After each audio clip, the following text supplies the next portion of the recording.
Yeah. Very odd. It's like a desk shrink. You have the town meeting procedures in front of you. I do. Yes, I do. Have it in front of me. So, go ahead and, call this meeting, our town meeting to order and, special meeting, of the electors and citizens qualified to vote in the town meetings will be held at Berlin Town Hall Council Chambers, 240 Kensington Road, Berlin, Connecticut, on Tuesday, October 4, 2022 at 6:45 PM for the following purposes. First of all, we're gonna have the election. We have like the moderator first. Yes, if I follow the directions, we would have already been there. So we need nominations from the floor. There's a second on that. All right. We'll close the nominations. If there's no others, all those in favor? Aye. All right, so the eligibility to vote, any person who is an elector of such town, any citizen of the United States of the age of 18 years or more, who jointly or severally, who is liable to the town for taxes assessed against him or her on an assessment of not less than $1,000 on the last completed grand list of such town, reference to Connecticut General Statutes, Section 7-6. Then the clerk will read the legal notice. A special meeting of the electors and citizens qualified to vote in town meetings of the town of Berlin will be held at the Berlin Town Hall, Council Chambers, 240 Kensington Road, Berlin, Connecticut, on Tuesday, October 4th, 2022 at 6:45 PM for the following purposes. One, to approve a non-budgeted appropriation of $550,000 from the FY 23 general fund unassigned fund balance to the fire truck account in the fire truck fund for the purchase of a new fire vehicle. To approve a number two, to approve a non-budget appropriation of $250,000 from FY 23 general fund unassigned fund balance to the Percival Soccer Field improvement account in the capital non-recurring fund for field renovations. Number three, to approve a non-budget appropriation of $300,000 from the FY 23 general fund unassigned fund balance to the building and renovation account in the police station construction fund for the development of detailed architectural plans of the police station renovation. Okay, thank you, Kate. So now is there a resolution to come before the town meeting? Allow to approve the non-budget appropriation of $550,000 from FY 23 general fund, unassigned fund balance in the fire truck account in the fire truck fund for the purchase of a new fire vehicle. Okay, that's the first one. Second on that? Okay. Discussion on that? Resolution?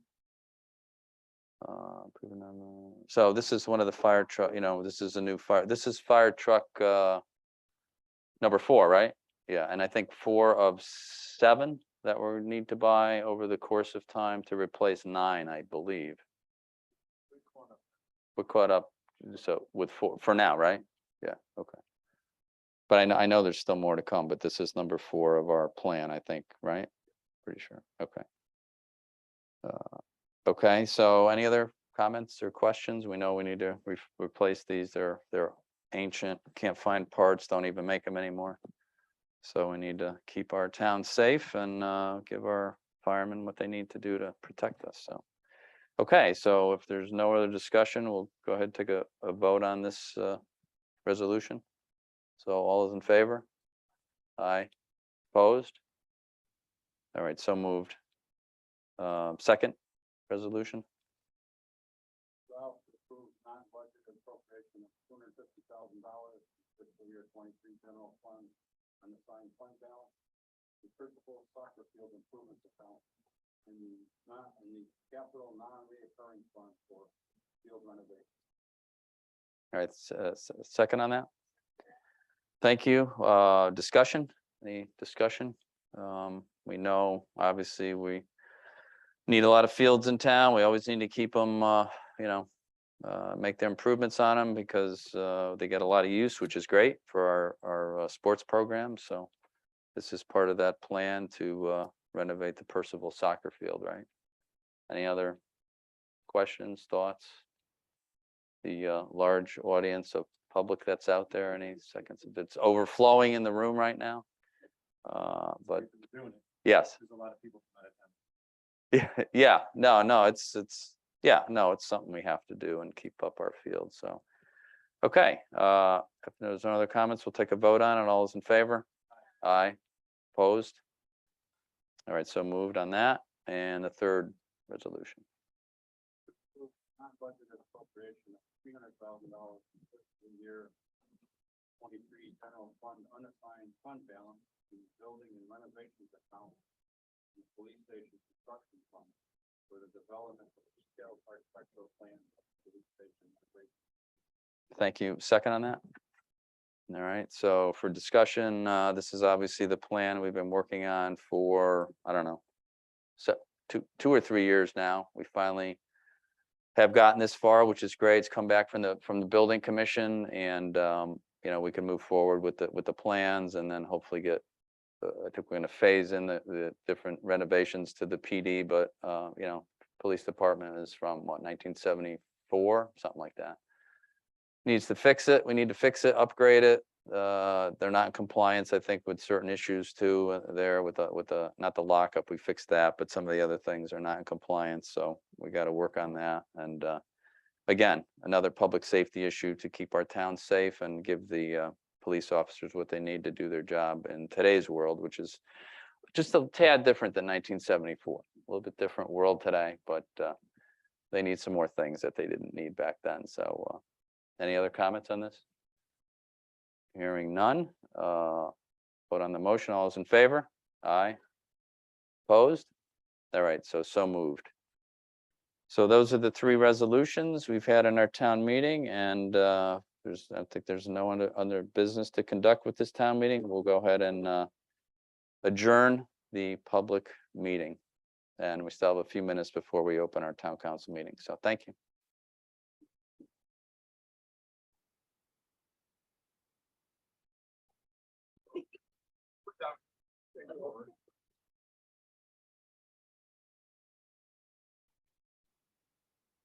Got a couple more.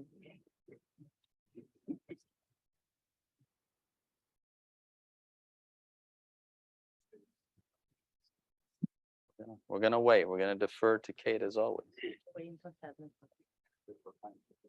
the official timekeeper, yes.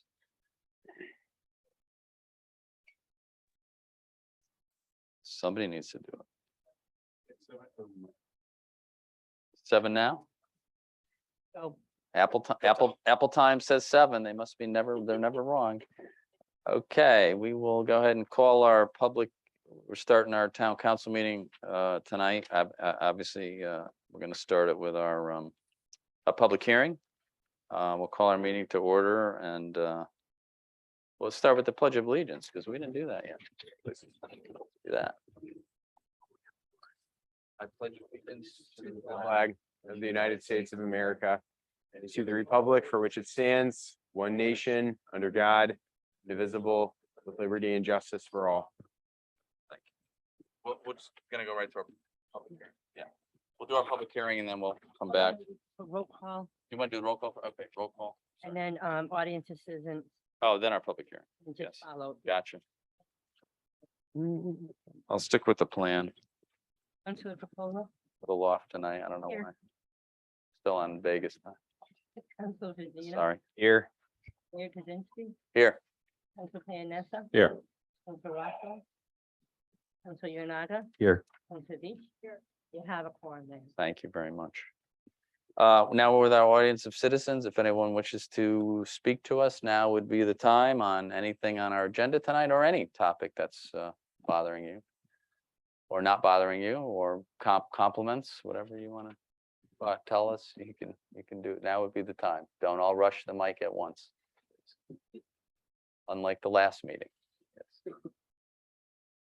Okay, I don't hear anyone. Anybody out in Zoom land who wishes to speak? Now would be your time. Not even a compliment on your hair. What's it? Not even a compliment on your hair. What's wrong, Mike? Glad I still have some, that's all I care about. Yeah. Okay, hearing none, I don't hear anybody who wants to speak to us tonight. We feel a little slighted, but that's okay. We'll go ahead and close the audience of citizens and go on with our agenda here, which is the mayor's update. How about that? So we'll kind of move along tonight. The only thing I do want to bring up, Kate and Arosh, and I just how all of us here, there is some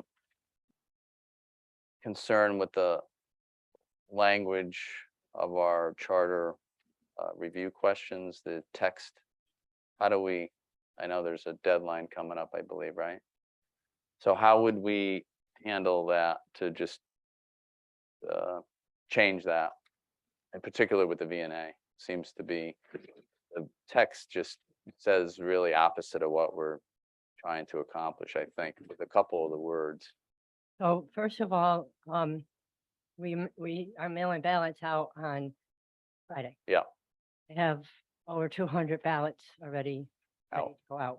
That need to go, yeah. So as of yesterday, Yeah. I was waiting for the Secretary of State to give me an okay because there was a court case concerning a treasurer's candidate. And once the Secretary of State's office gave us the okay to stuff our ballots, I stuffed the ballots into the envelopes and we sealed them. Okay. So I have, there's two options here. If we change something on the explanatory text. Yeah. Then Those 200 got to be redone. Can they be redone? I would defer to Corporation Counsel.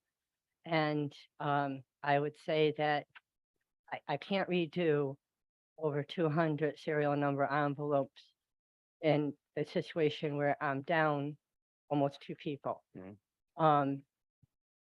The only other thing I can suggest is if there are changes to be made, that I can supplement it with another mailing. I Yeah. don't know. I've never had this happen before. Okay. What is the specific concern with the explanatory text on the VNA question? So- I don't have it in front of me. Oh, good. Oh, good. Good. When we get them out, Jeff, it's just and you know, there is apparently already organized organized. I don't know what the right word is. Yeah, that's pushing against what we are trying to accomplish, which is a little frustrating. I think because we're, trying to do the best we can here. And they're just, but signs are up, vote no on this already, which that we want to get rid of the VNA, and that's really not our purpose, as we have said for a long time now, is not to disband the VNA, but to try and figure out a way to fix it. And of course, as we have said many times, we're not doing anything with it until we come up with a way that may make it run a little bit more fiscally responsible. So it would stay in the charter till we come up with that. And if we do come up with a way, then we convene the ordinance if this passes the voters. But so if you look at providing public nursing through a different means, which doesn't sound very good, to provide for such different method. But it says the proposed amendment would give the town the option if the town council passes an ordinance, Yeah, which is what, I think everyone's reading this, and I even read it that way too now. I think we might have looked at this before, but it just, I know it's given us an option, but pretty much what is being set out in the public, which again is incorrect, but it's out there, and they're organizing against it, which I don't really understand. But if you read this, if I don't know any better, if I'm a voter in the voting booth, the different means that would mean to me in a different method, I guess I could take that to mean we want to you know, end the VNA. That's how I would read it that way too, not knowing what has transpired in the last 2 years that we've looked at this to fix it. So I turn to you, Jeff, and just see if there's any way to reword it. And I don't know how either. I just don't, I think it does lend itself to perhaps a different meaning than we're intending to convey to the folks looking to vote on this, and recognizing most of the people that are gonna go vote that day probably will just read that text. And I think they may have some misconceptions about what we're looking to do. But it says the proposed amendment is for the VNA to continue to provide public nursing services as currently set forth in the charter, unless and until the town council passes an ordinance providing for a different method of providing public nursing service. I don't know how it could be any clearer. People are gonna read it the way they want to read it. That's Yeah. just the way it is. Right? But that's what I mean, the proposed amendment, that's what the text what of the is charter is. I guess what does different method mean? I mean, that, I guess I would take it to mean that we're going to look for, you know, I guess, disbanding it and doing something different. And that's what seems to be the, many folks out there are putting that out there. It's a, you know, a campaign against it now. There's signs up all over town too, like vote no on it. I mean, they didn't even see, maybe they haven't even seen the Well, text. they did it before the questions were even decided. That's true too, but to me, this just goes right with what they're saying. Like, it looks like we're looking for a different method. The only different method I could think of would be, you know, to disband them. I mean, I don't know. I don't know if that's just the right choice of words. I mean, That's if you what I want to think. get rid of the second sentence, Maybe, that's what's causing people confusion. yeah, I mean, that's what I'm saying. Yeah, whatever you all think, please, everyone Yeah, else. I mean, That was, I just, What? that myself, I was Yeah. looking at this, like the first two sentences, if we get rid of those and just start it with the proposed amendment, Yeah. that's really clearly what we were setting out to do it. Yeah, Sure, you can do that. yeah. What do we all think? Do we think that makes the most sense? Just trying to keep it clear. We're trying to keep the VNA. That's the purpose of this. And again, nothing is changing at all unless we find a little bit more fiscally responsible way, or anything we can do to try and fix things. And it's not the fault of the VNA or our nurses or anyone else that works there. It's just the system that we're living in public, you know, health today. It's difficult. So, but if until we find, again, we'll say it, we've said it every time now for probably the last year and a half to 2 years, we find it, you know, something that could fix it financially for us, so they're not almost $1 million over their $1 million budget. We're going to leave it as it is, and hopefully something will come to our attention in the next, you know, year or so that will maybe make things a little bit better. But the intention of this is not to disband it immediately and take it out of the charter for that reason. So, I think if the spirit of the proposed recommendation is to provide flexibility in offering a VNA through ordinance as opposed to charter, the first sentence, I think people are going to look at that and say, well, providing alternative healthcare services comes before the true intention of the language in this provision. So I think people are going to take that to mean that that's really what the provision is getting at, when, I mean, we do this all the time with how we write and how we read things. I mean, we focus on the things that come first. yeah, right. And so I think if the true spirit of the change is to just provide flexibility, then, you know, let's just get rid of the sentence altogether, because it's not about providing alternative services. It's just to afford the council greater flexibility. So Right. if So if that's what the intention is, then that should be the only intention expressed. And agree, that is the intention, as we all have agreed to, right? We've all come to a consensus on this. So the second sentence, take that whole sentence out? Does that make sense? Fine with me. What do you all think? Yes? So then we got the first sentence, and then the third sentence, proposed amendment is continued, it's currently set forth in this different method of Wondering about the word method though, process versus method or something like that.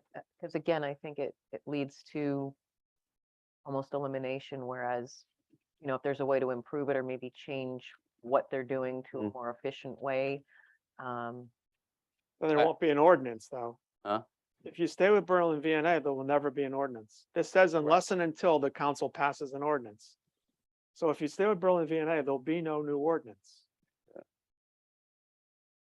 If It will if just there's be an provided ordinance, through the charter. yeah, But what did you just say? You just said something, Jack, that, yeah, I mean, I agree with you, Sandy, like the method, even that third sentence with different method can also, just reconstruct what you just said, because there was a I don't couple words in there you said. I know what, Good or bad? no, it was good. Um, No, it was good. Well, No, well, it I was was good. just, I guess, flexibility. I mean, that's really what Yeah, that's, the intention is it's to provide the council with flexibility in terms of, you know, what, because right now, the issue that we're getting at is we are locked into the current arrangement that we have because it's in the charter. And unless we want to provide for any sort of change with the VNA, Yeah. we can't do it unless we Right. really go through the charter with how it operates. So so flexibility, and Jeff. I don't know you- how you work that in there. I know, that's what you I'm, know. and Jeff, you had said something in a past meeting similar to that, like just it gives us, obviously the option if a new method or flexibility, you know, some new plan. I'm just trying to figure out a word that doesn't sound like, oh yeah, we're gonna, you know, make a deal with Hartford Healthcare and the just. reason I chose method was Yes. because it's better than saying an alternative provider. Yes, we don't want to say that. Because That's you not- could have an ordinance where part of the public nursing service is provided by Berlin VNA and Right. part of it is split out.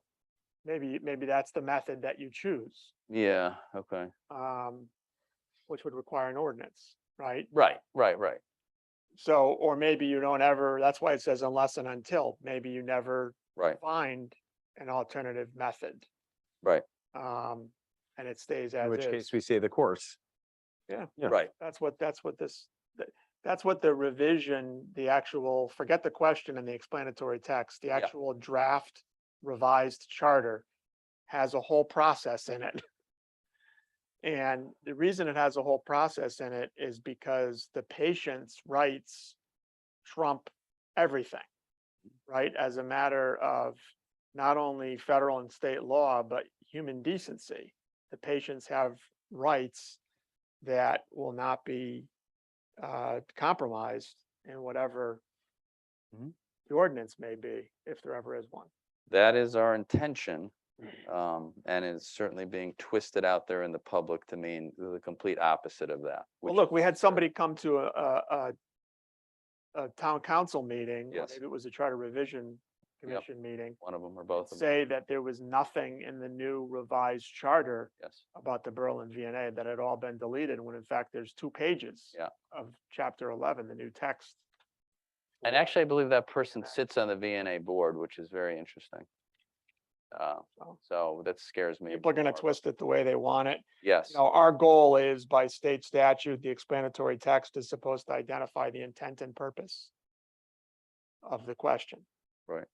And the intent and purpose of this question is to give the town council an option if you find a superior method of providing public nursing services to do so via ordinance. And, you know, when the Charter Revision Commission originally began discharging its duties, one of the primary reasons for this council convening a Charter Revision Commission was to look at potential changes to the section 817 of the charter with respect to Berlin VNA.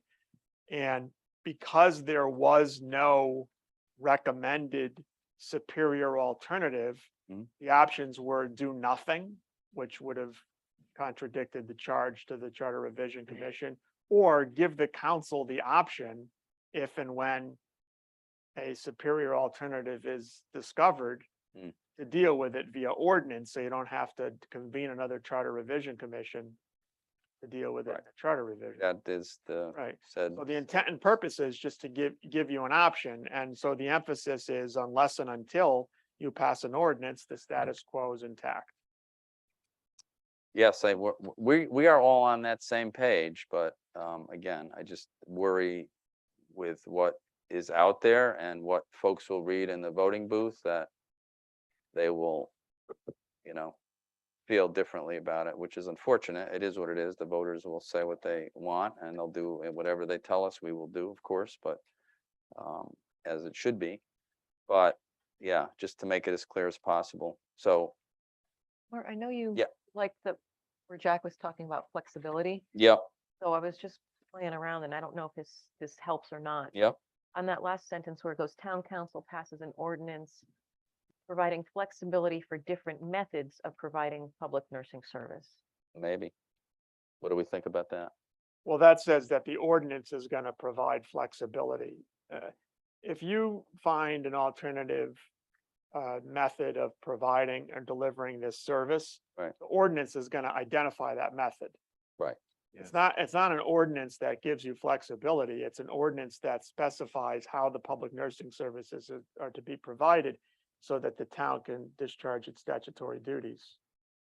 So it's almost quite the opposite. It would actually tell the council Right. exactly how to provide that service. Right. If The that were ordinance, an avenue. if that we, go down. if we But find a new avenue. Right, and then if that, see, the reason that it's superior to do it by ordinance is you don't have to revise the charter every time you want to make a change. That's why we did this. I agree. Right, so, Right. so let's say the status quo remains intact for a number of years, and then a superior alternative comes around, and you pass an ordinance to implement that alternative, and then it turns out that alternative doesn't work. You have the ability to be nimble Right. and, Should- yeah, some way. modify the ordinance Right. to provide for a new method. No, no, we've had this discussion. I think it's very clear in all of our minds. I think it was very clear in the Charter Review Commission's minds.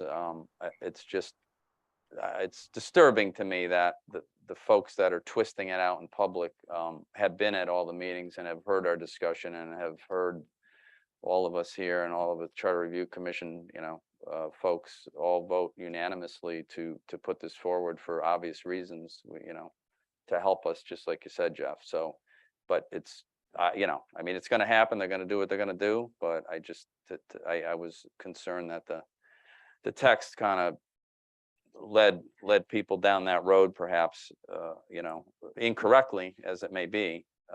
So maybe the easiest way is just to take that second sentence out where would it leave us in terms of the actual issue though with Kate. ballots? Yeah. Yes, that's so, So let's say we make these changes. Yeah. How can we make your job easier, Kate? Sounds like we're all coming to town hall to stuff envelopes. Yeah. We ca- Time the meeting's over with, everybody come downstairs, I'll give you a computer and you can start them, I don't know. Now, Do Whatever I have to do. it's mainly those 200 ballots that are done, of course, and mailed out, No. or will be Mail it out on Friday. on Friday. The rest of it can be changed, right? If you take that sentence out, what does that do to your job responsibility, Kate? I'll do whatever you require me to do. I appreciate that, Kate. And I'm sorry, it's just, I think just because I've seen I just, it's really just disturbing me greatly who's just putting this out. A member of the VNA board, I'm sorry, that's who's doing it, and that's just disturbing enough, because he should know what our intentions are. He's been to every meeting, so Charlie, go ahead. I think the text is well-written and it explains what we want to do. I think it's our job to communicate to the public. Both parties supported this, and I think both parties should explain to the public we're trying to save the VNA. And we're not going to fix that explanation with the text. I think leave the text alone, and we should go do our job and explain it to the public. And I think it's also important for people to understand some facts, which are, number one, any ordinance, there will be a public hearing Mhm. prior to you adopting an ordinance, so the Sure. public would have an opportunity to weigh in. Number two, there's no draft ordinance, there's no proposed ordinance, there's nothing in the works right now. Agreed. If there were, it would have been discussed at the Charter Revision Commission. This option of adopting or giving you the flexibility to adopt a change via ordinance is really the only available alternative at this point, because there may never be a superior alternative, but you know, if you look around the state, if you look at how the 169 municipalities are providing public nursing services, it's typical Connecticut, right? Everybody's kind of doing something different. Some are doing it through a regional VNA, some are doing it through their own internal health department, some are doing it through an external health department, some are doing it by interlocal agreements, some are doing it by agreements with hospitals. Everybody's kind of out there doing their own thing. And so, you know, Roche did an RFP. It's something that's been studied, but right now there's not a superior alternative. Right. The idea that this is something, and a lot of the public comment had to do with, don't fix it if it's not broke, we're losing money, but you know, that's not, if the number one thing was to stop losing money, then there would have been a recommended alternative to do that. The emphasis has been on preserving quality of care and Right. patient services. Right. That's why, instead of a question saying, shall we switch 8-17 to ABC instead of Berlin VNA? Right. It's unless and until there's an ordinance. Right. This remains intact. And that's been the reality since we started talking about this issue 6 years ago. I got Yeah. asked to go to a Board of Finance meeting 6 years ago because the Board of Finance wanted to defund the VNA. Right. I gave an opinion they couldn't do that because of the charter. Right. Agreed. Yeah. I was the one that brought the charter up 6 years ago. Yes. No, I. You know, and it's taken us this long and we haven't found a superior alternative in 6 years. Right. But Roche has been able to really, you know, cut the losses there. Correct. And I won't say it's turned around, but Right. there's been significant improvement. So Yes. maybe that continues, and then maybe you decide, you know what? It's not so substantial a loss that it makes sense to make a change. Yeah, I mean, I think that's where the page we're on. You're right. We're all on that page. The voters, I just worry it's very difficult, as we all know, to get that information to the voters. Because again, all they're gonna see is this. They may not even see the opposition, or they may see yes or no signs out there, and you know, that they're all they're gonna read that day is this statement. So I don't know, what's the consensus? I don't know either. It's just, you know, I'm just trying to save it that we can get that voted through and at least have that option someday in the future, whether it's the, you know, future in a year or 2 years or 5 years, you know. I think we all know what the issues are and what we're trying to do to fix it and keep it going, because we believe it's a good thing for the town. If I could make a.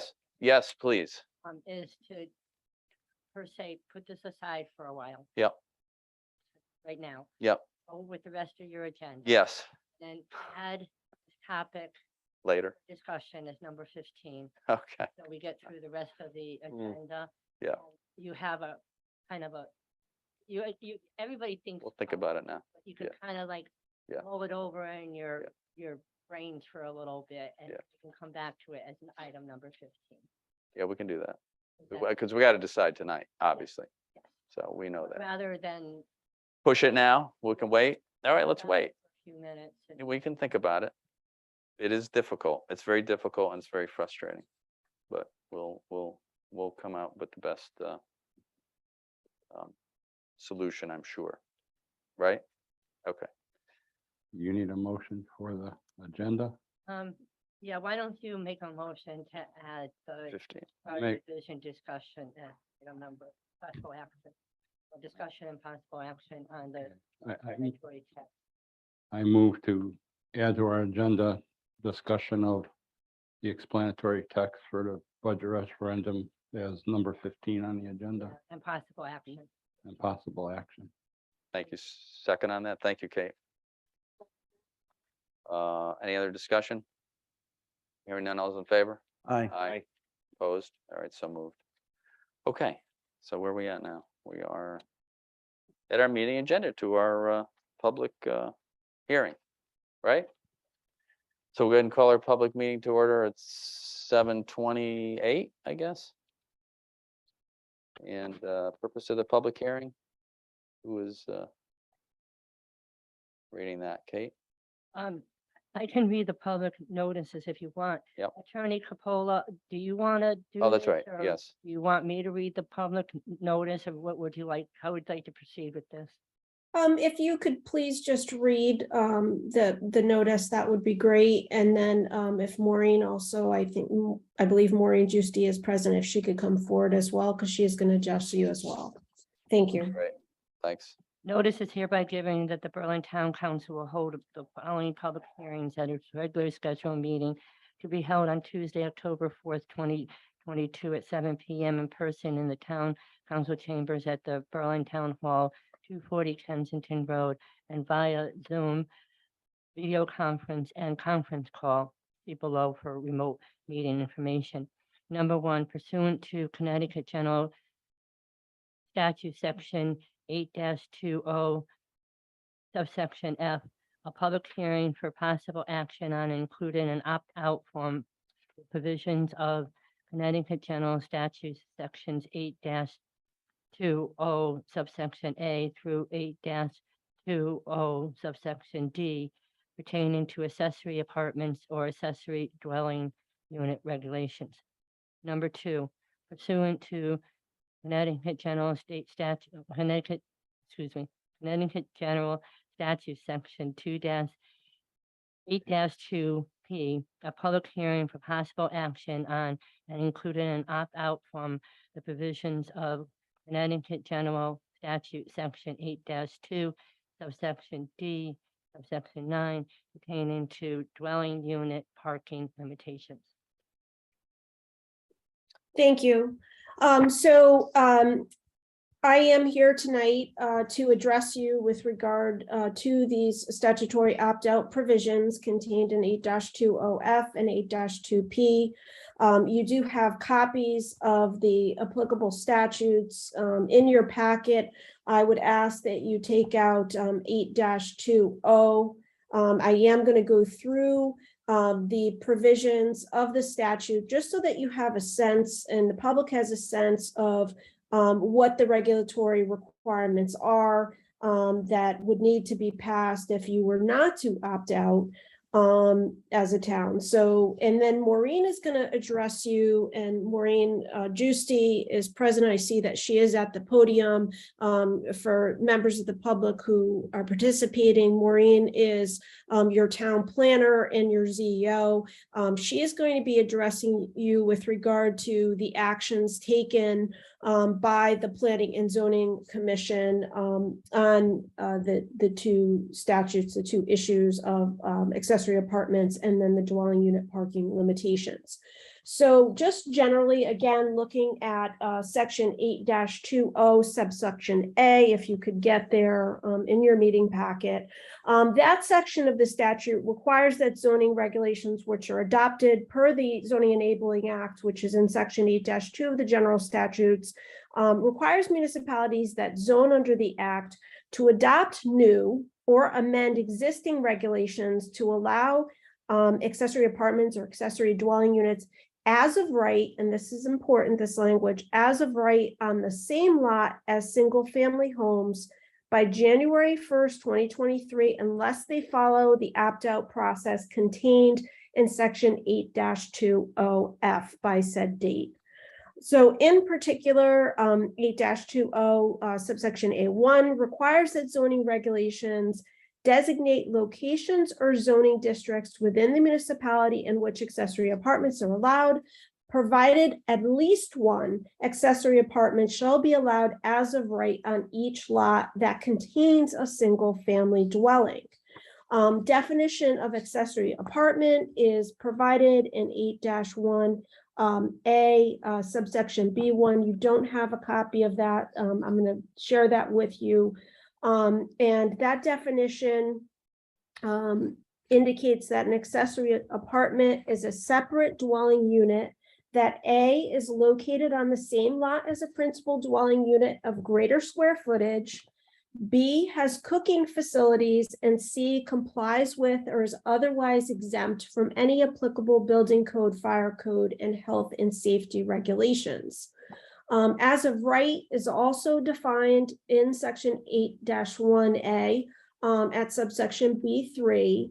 And as of right is defined as able to be approved in accordance with the terms of a zoning regulation or regulations, and without requiring that a public hearing be held, a variance, special permit, or special exception be granted, or some other discretionary zoning action be taken other than a determination that a site plan conforms with applicable zoning regulations.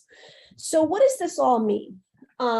So in essence, if you do not vote at your planning and zoning level and your legislative body level to opt out by a 2/3 vote, then and if you did not have an accessory apartment regulation or accessory dwelling unit regulation, you would have to adopt a regulation that complies with the statute.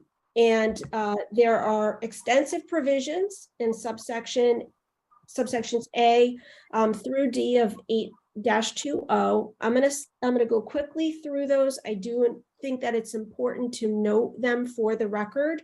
Again, so that if there are any questions regarding any particular provisions, that council members can ask, or members of the public can ask. Sir, Ron, if you could please mute yourself. Thank you, and stay muted. I'd appreciate that. So we can get through this.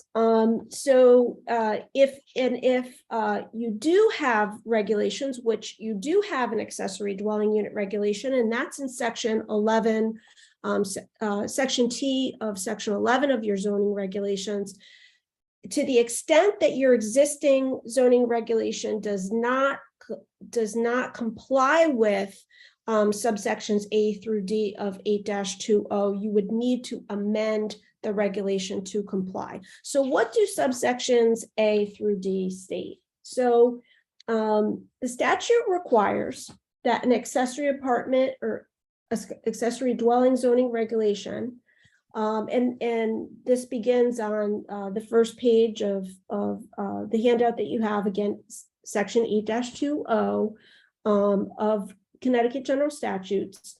So the statute requires that an ADU or an accessory apartment zoning regulation shall not require that an ADU be affordable. Okay, so as defined by the statute by 8-30G, shall allow attached and detached ADUs and ADUs contained within the principal dwelling unit. So an accessory apartment contained within the footprint, okay, of the existing dwelling unit, or an attached accessory dwelling unit, or a detached. So all three types: in the footprint, attached as an addition, and detached. Set a maximum net floor area that is the lesser of at least 30% of the principal dwelling's net floor area, or 1,000 square feet. But regulations may allow a larger net floor area. Require setbacks, lot size, and building frontage less than or equal to that which is required for the principal dwelling. Require lot coverage greater than or equal to that which is required for the principal dwelling. Provide for height, landscaping, and architectural design standards that do not exceed standards applied to single-family dwellings in the municipality.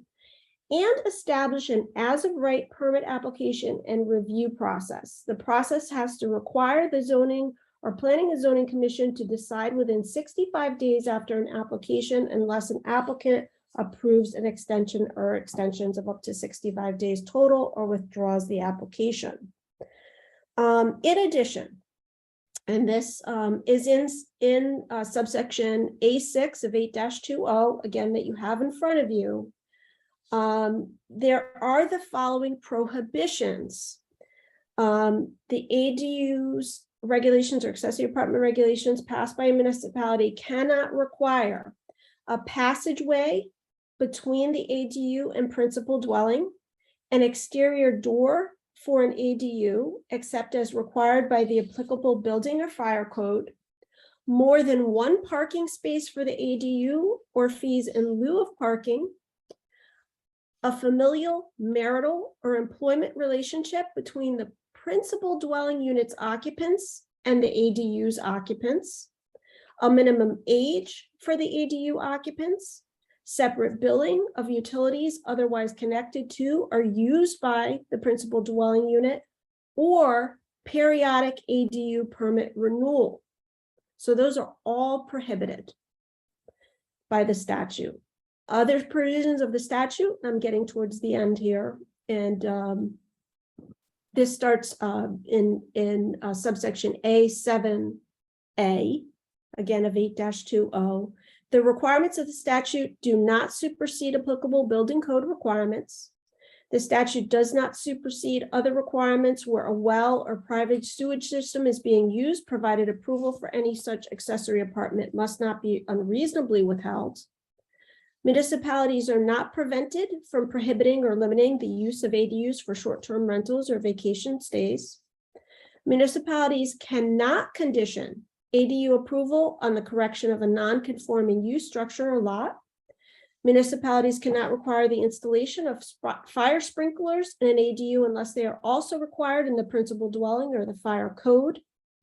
And municipalities, special districts, and sewer water authorities are prevented from, one, considering an ADU to be a new residential use for the purposes of calculating connection fees or capacity charges for utilities, including water and sewer service, unless the ADU was constructed with a new single-family dwelling on the same lot, or requiring the installation of a new or separate utility connection directly to an ADU, or imposing a related connection fee or capacity charge. So that's subsection D. The last thing that I want to point out to you, and then Maureen will speak to you about the action that the Planning and Zoning Commission took with regard to this particular section. If you look at subsection E that you have in front of you, again, it's 8-20 subsection E. The last sentence of it states as follows. A municipality may not use or impose additional standards beyond those set forth in the subsections A to D inclusive of this section. This is very important. It's critical that you understand what this says. In an unambiguous way, it indicates that what's contained in the statute would be your regulations. The Planning and Zoning Commission would not be able to change any portion of the standards beyond those, again, that are set forth in subsections A through D. If you do not opt out, those become your regulations until such time, very clearly, as the legislature acts to change the statute. So I think that that's very important that you understand that. And it's something, you know, that we did discuss at the planning and zoning level as well. So I'm going to turn it over again to Maureen to just address you with regard to what the Planning and Zoning Commission's action was with regard to this accessory apartment or accessory dwelling unit opt-out. Thank you. Hi, everyone. Thank you, Jennifer. Sorry. No, go ahead. Hello, Maureen. Hi, good evening, everyone. I just want to add one thing that I didn't catch Jennifer noting was that the opt-out provisions, if a municipality chooses the opt-out and votes favorably for it, that process must be completed by January 1, 2023, or the opt-out provisions are not available to the town. So that's the timing and urgency. With regard to the Planning and Zoning Commission's action, the Planning and Zoning Commission held a duly noticed public hearing on August 4th, 2022 regarding the opt-out provision, after which they unanimously voted to opt out of the ADU provisions of Connecticut General Statutes Section 8-20. The unanimous vote therefore met the 2/3 affirmative vote requirement. The reasoning for their decision is what I'll go over next now. And to note, the opt-out requires that the reasoning for the decision be stated on the record. So a little lengthy, but it needs to be stated.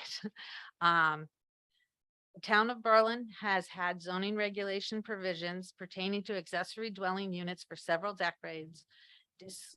Discarding existing regulations in lieu of new would not serve a needed benefit regarding accessory dwelling units. The town has completed its affordable housing plan, which includes recommendations regarding the housing needs that will be considered in development of a related implementation plan with the pending Plan of Conservation and Development 2023 update. And that should be considered when determining any accessory dwelling unit provisions. The commission staff at its direction are working on potential updates to the existing accessory dwelling unit provisions responsive to study findings and public input during the Affordable Housing Plan and Plan of Conservation and Development update process. It is highly unlikely that adoption of an accessory apartment regulations in compliance with 8-2 subsection A through D would assist the town in reaching the 10% affordable housing thresholds contained in Connecticut General Statute Section 8-30G, and or the statute imposes limitations on the ability of the Planning and Zoning Commission and the town to take action and implement controls to address zoning and building enforcement issues. Additionally, the 2023 Plan of Conservation and Development is pending. The town adopted its affordable housing plan in May, and the result of these studies will be an implementation plan that may include the recommendations for modifying the existing regulations. Adopting the state requirement would not assist the town in reaching its affordable housing 10% goal. The statute and adoption would limit the commission's ability to respond to issues within the town.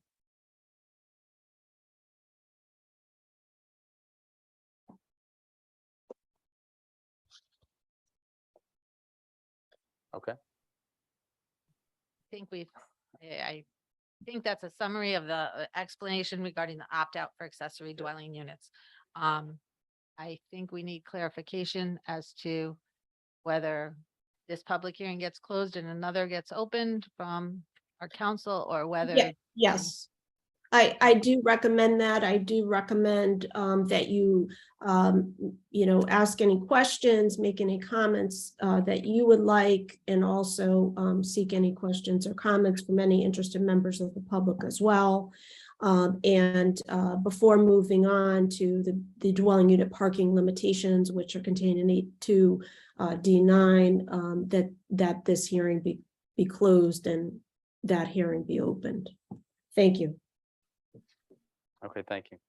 So, public comments section now we have, so if anybody from the public, either here or online, wants to ask any questions or comments, now would be your time.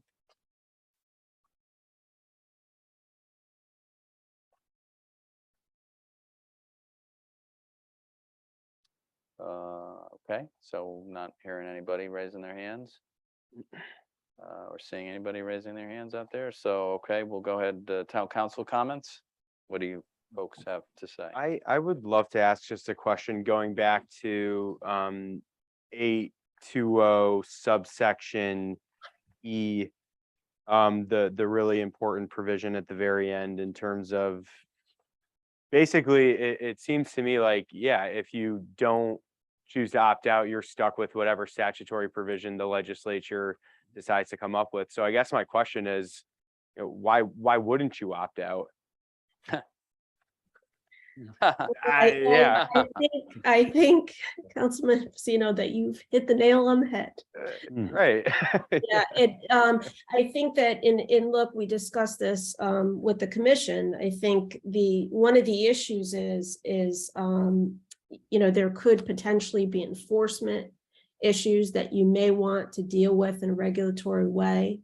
That's a concern, the inability to be able to change the content of the regulation if you don't opt out and you pass something that is in compliance with the statute, that it could present a real problem because you just don't know. Again, this is an as of right within the same footprint, attached or detached accessory unit for, and I'm speaking generally because there's other provisions that are very extensive, as I've indicated, but it's an as of right allowance of this use for every property that has a single family dwelling on it. And who knows what that becomes in terms of potential enforcement issues, so.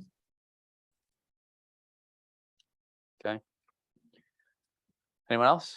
I just want to Yes. say I'm a big supporter of in-law apartments, for lack of a better term. I saw how my children learn from being near their grandparents and so forth, and these are a great thing and affordable for a lot of people, and it helps your family members or even other people.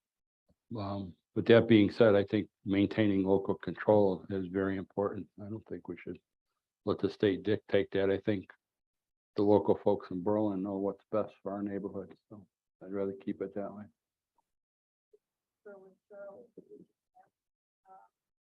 Every community is unique unto itself, and we certainly know what's best for Berlin. I think it's a wise move on our part. Thank you. Anyone else? Comments? Questions? Flexibility, the theme of the night. Like, yeah, no, agreed. I think, we've got things in our zoning regs, and planning and zoning is very capable of handling these situations under our zoning regs. And again, unique things come up for the town of Berlin as every other town, so it does make sense to opt out of this statute. So, okay, if there's no more council comments, no more public comments, we could go ahead and, if we all agree, we can close this public hearing at this time and move on to the second public hearing, I guess, sub hearing under this. We'll call well, we're already in the public hearing, so this is just item number 2 for 8-2P. So this is much more straightforward. This is in terms of what's required here, contained in section 8-2 D9, subsection D9 of A2.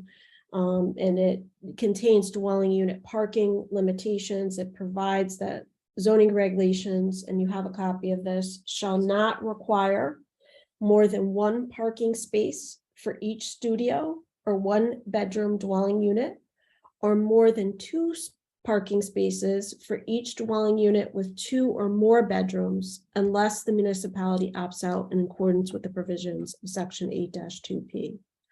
And the opt-out procedure, again, is the same in that section as in 8-20E, or F, excuse me, F. So Maureen, again, is going to address you with regard to the reasons that planning and zoning chose to opt out. Go ahead, Maureen. So, and again, I'm taking the reasoning from the minutes of the meeting where the Planning and Zoning Commission on August 4th, 2022 voted to opt out with a unanimous vote of parking regulation section. And they again did that unanimously, so they again exceeded the 2/3 vote required. The reasoning included community would best be served by keeping the town regulations in place, as the commission has experience with this topic to the benefit of the town and the applicant. The commission has addressed parking issues throughout the years and made changes when needed. Town of Berlin has heard several applications for multifamily developments in the recent past, and at those hearings has received expert testimony regarding required parking that conflicts with the parking limitations and requirements contained in Connecticut General Statute Section 8-2 D9. The parking limitations requirements contained in the statute conflict with the existing regulations. The parking limitations have potential to significantly impact neighborhoods, single-family residential, and otherwise in a negative way. Sorry, that flow-wise, single-family residential neighborhoods and other neighborhoods. And insufficient on-premise parking for residential lots and uses will result in increased, possibly excessive on-street parking, which is likely to impact pedestrian safety, particularly in areas without sidewalks. Insufficient on-premises parking for residential lots and uses will result in increased, possibly excessive on-street parking, which is likely to negatively affect provisions for emergency services and access. And or insufficient on-premises parking for residential lots and uses will result in increased, possibly excessive on-street parking, which is likely to negatively affect traffic and pedestrian safety, particularly where older roads with narrow widths do not support on-street parking. That was the reasoning. Thank you, Maureen. Appreciate it. And obviously, the second part of the public hearing, if there's any public comments during this time frame, this would be the time to speak up. Anyone here in person or anyone online? Questions, comments? Just wait a moment. Hearing no one, we'll go ahead and close the public comments, and we are now at the town council comments. If there's any other comments from our council members, a little bit more straightforward, as you have explained, than the last one, but seems to be reasoned out very well by our Planning and Zoning Commission, as we would expect no less. And Maureen, we thank you so much, and Attorney Coppola. So makes sense to me to opt out with this section as well. What do you folks think?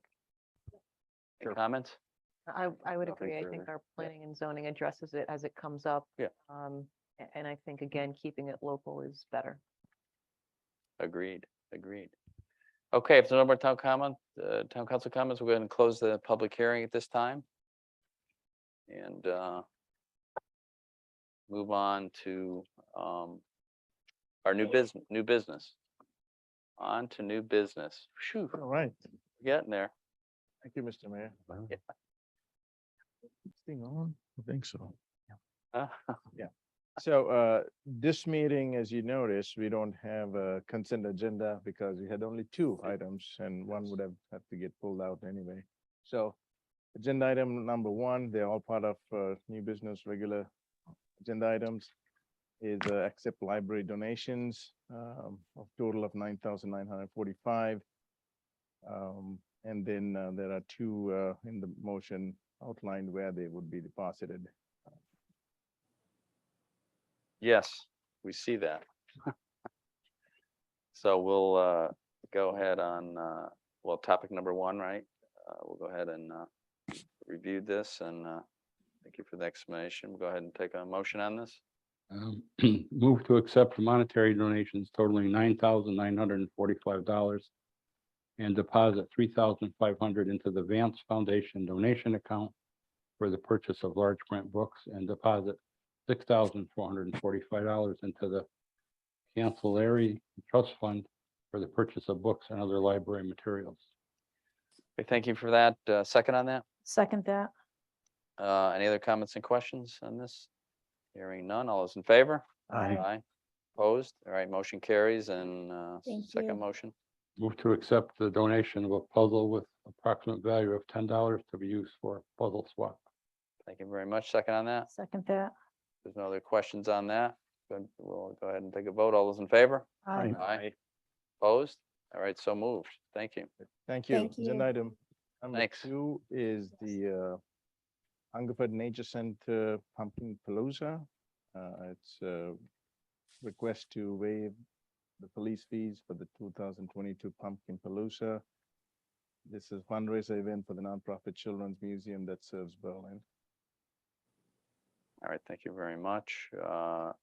Any questions on this? If there's none, we'll go ahead and take a motion. Move to approve waiving the police traffic control fees for the Hungerford Nature Center's 2022 Pumpkin Palooza in the approximate amount of $1,000. All right, thank you. Second on that? I'll second. Thank you. Any other comments or questions? Hearing none. All those in favor? Aye. I'm abstaining. Thank you. Thank you. Opposed? One abstention. Anybody opposed? All right, so moved. All right, Thank you. Thank you.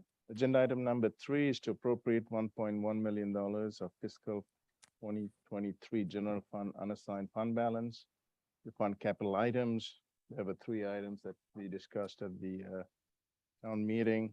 One is for the funding of the fire truck for $550, Percival soccer field, $250,000, the police station renovation drawings, $300,000.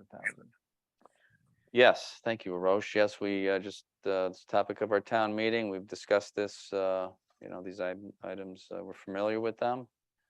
So unless we have any other additional comments, we'll go ahead and we have 3 motions here. We could start with the first one.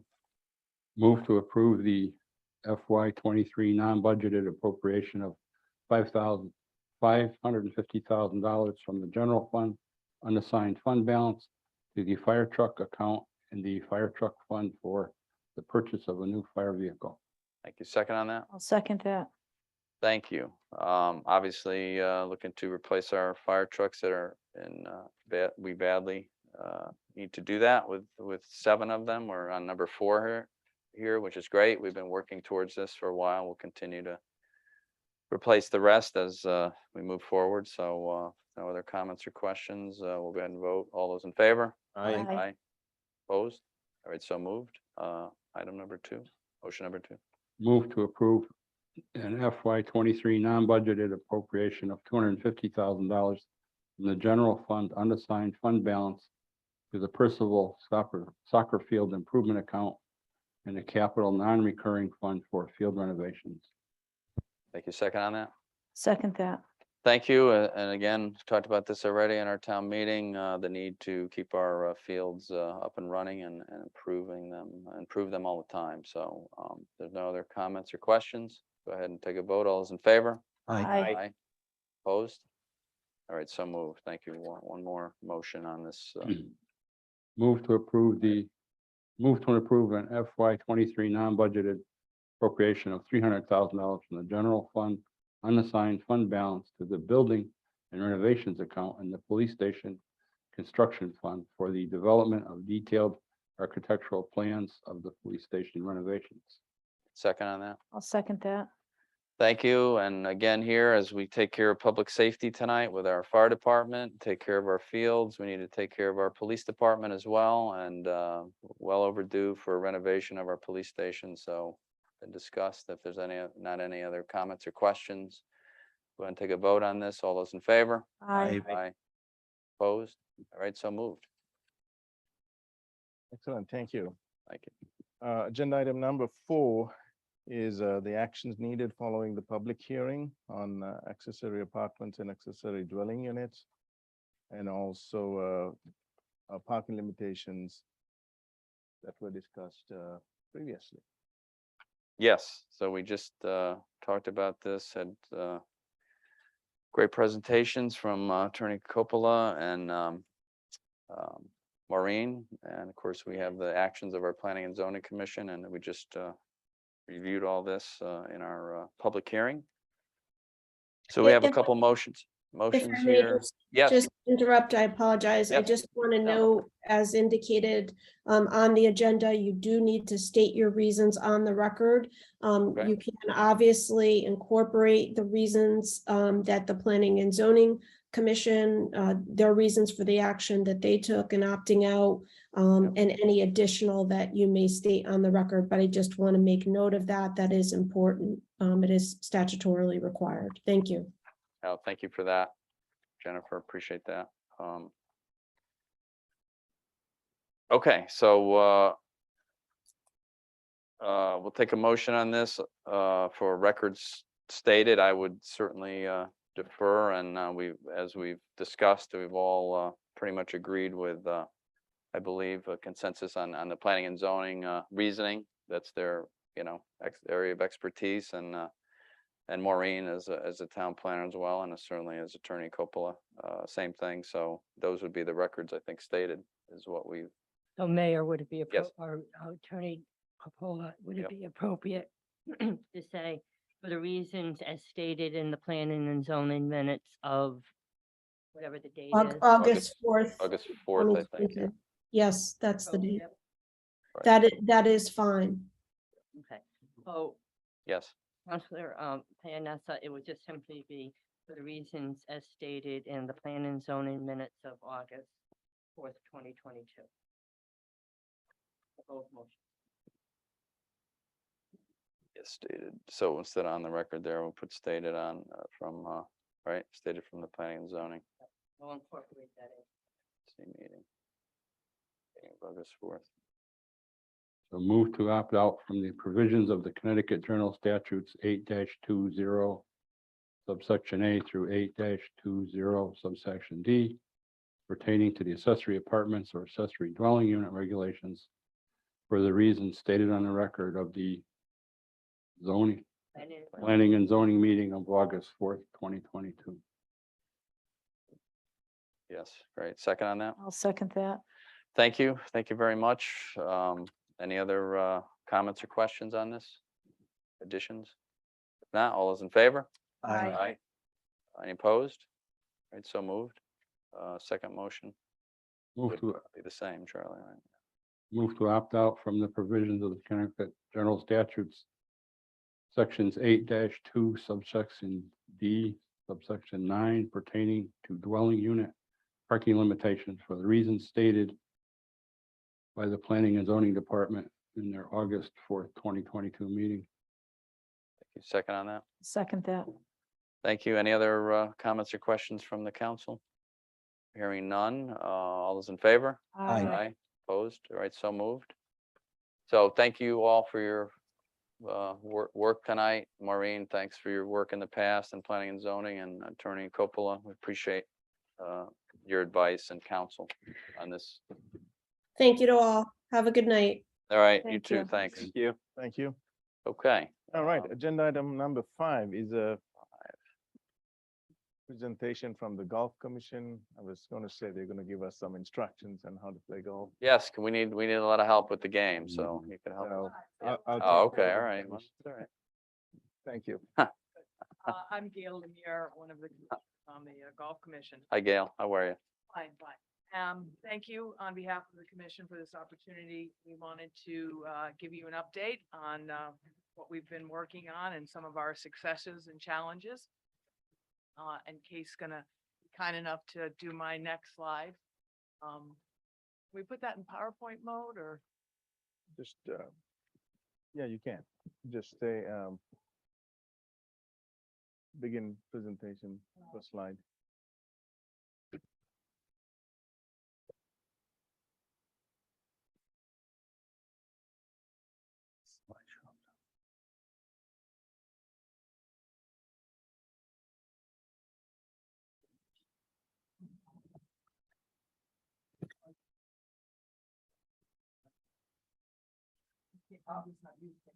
Get your pens. Water.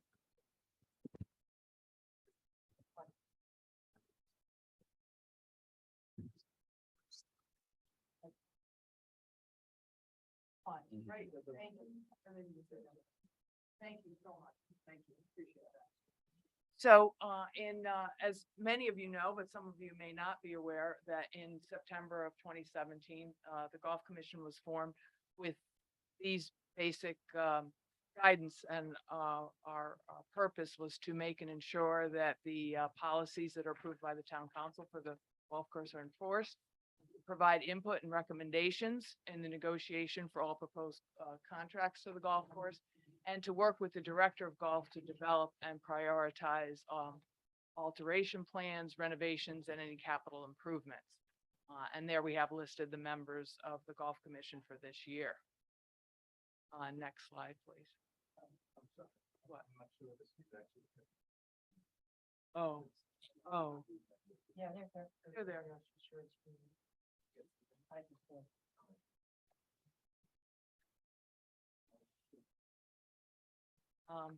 So some of the major initiatives over the past few years, there was a major initiative to put up new tee signs that more accurately reflected the tees. And that was paid for completely by the sponsor, so that was at no cost, as well as to resurface the existing tee signs and maintain the integrity for the folks who originally gave those dollars. We've had the utilization of Golf Now, which is a system for tea time booking and some other opportunities to assist with the operations of the golf course. Working with the engineering department and Central Connecticut State University, they actually put up a bridge on hole number 17, and that was a very interesting project for us to work with them, and gave an opportunity for the students to do a major project. We've had significant participation on all levels, as you'll see later in the slides. I'm going to expand on a few of these, but certainly we are offering a variety of programs for all age levels. Because of the venue that we have here in town and the great asset, we're really able to support our high school boys and girls golf teams, which you'll see are really our state champions. We have a golf pro with statewide recognition, and we've also had improved social media presence over the past few years, and we'll also show you the profitability. So as Mark says, we have programs and opportunities for golf for everybody. We have one of the largest junior programs in the state, now serving over 300 juniors, and have some pictures up there. I don't know if you've been up there when the juniors are up there, but the place is packed. And it's just really a nice opportunity for families to bring their kids up. They're in the programs. The parents are often there too as well, chatting, going in, having a cup of coffee, and it's just a real nice atmosphere up there. It's very busy. We have a variety of clubs, the women's clubs, the seniors, clubs in the neighborhood of over 575 members. We have a women in wine program.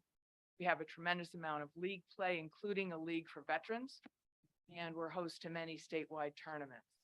And one organization that you're probably familiar with is CCARC out of New Britain. They've been having their tournament there for 53 years, which I think is a testament to the services that they get there. The unique thing about golf tournaments is it raises money for charities. So a lot of nonprofits benefit by having golf tournaments, and Timberland is a key venue for that. And that gives you the list of our starts, which have grown significantly over the past few years. We've talked about how COVID has helped that, but we're hoping that that will continue to sustain that level of participation. Thank you, Kate. Next slide. As I said, and I'm sure a lot of you know this, that our girls and boys team are really state champions. The boys have won 11 state championships over the years, and the girls 5 D2 state championships. And that was started by, as some of you may remember, Don Bates. He was the golf coach for 39 years here. I don't believe he ever had a losing season. Years. It was quite remarkable. And some of our juniors have gone on to professional golf.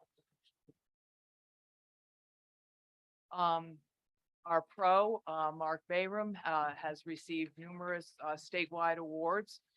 This is him working with the Women and Wine Clinic. They do a lot of activities. So this is just a few of the awards that Mark has received. The Capital Improvement Fund is our monies that each player pays either $1 for the 9 holes or $2 for an 18-hole round, and that goes directly for capital improvements at the golf course. And that's about, and this is what we've brought in from fiscal year 18 all the way to more recently. That money's used for capital items on the golf course.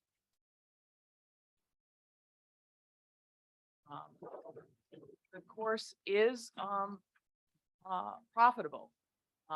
And you can see here, we've only had 1 year where we didn't have a profit year. It's challenging in that golf is relying on the weather, and we don't have control on that. So some years we are not necessarily going to be able to make that bottom line, but a lot of that is going to be controlled by the weather. So really, I think the golf course is a big revenue enhancer. It pays for itself, as well as what we don't know are the soft revenue that comes into town. You know, people who come from out of town, they might stop and buy gas, they might go to the grocery store. I mean, those are money that's coming into town that we can't calculate. So we have to be cognizant of that. think the other thing we have to be cognizant is to stay competitive. You know, we're not in a very rural area where there's no competition. We've got 4 golf courses right around this area, so it's going to be key that we stay competitive to be able to maintain this profitability, maintain the rounds, and maintain the integrity of the golf course. Thank you. So some of our short-term goals, what we'd like to do in the next few years is, and some of these are ongoing and some of these are phase type of projects, because you can't do everything certainly in a year or two, but we need to continue to improve the cart paths for the pleasure of the golfer and also for safety reasons.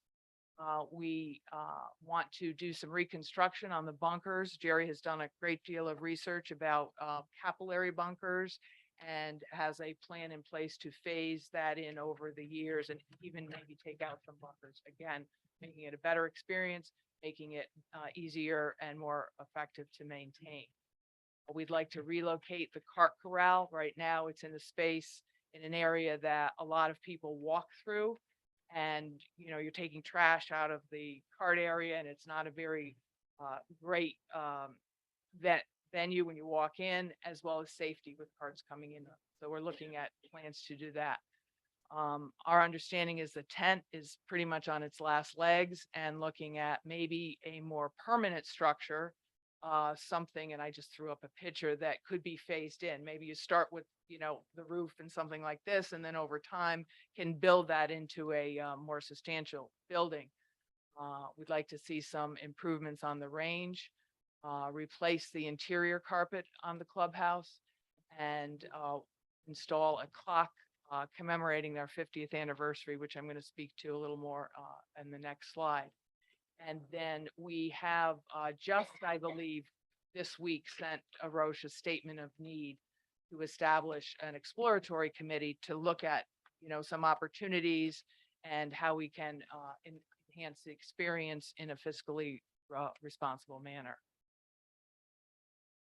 So as any of you recall, in 2020, there was a 50th anniversary committee that we put together with members from Park and Rec, the public at large, and the Golf Commission. And we had hoped to have on our 50th anniversary, a Timberland Park celebration. We had a lot of great plans in place for a big family day. And we were able to raise over $13,000 for this event. And I really want to call out our top sponsors, because these individuals and companies have given the money. They're not asking for it back, despite the fact that we couldn't have this celebration due to COVID. And now it doesn't make sense to have it all these years later. But we have AMCO Precision Tool, Ferry Law, Hartford Distributors, Manzi Foundation, the Ryan Lee Foundation, and the Timberlands Men Club. There are others, but all of those gave $1,500. And we feel it's important that they be recognized in some way, and that we do have some type of commemorative monument or for the 50th anniversary with the funds raised. So what we're proposing is a clock similar to what you see here. This happens to be at Stanley. It's very common at golf courses to have a clock so that it can be seen by people, so they know when their starting time is, and it keeps the pace rolling. So we were able to raise some funds. The cost of the clock is listed there.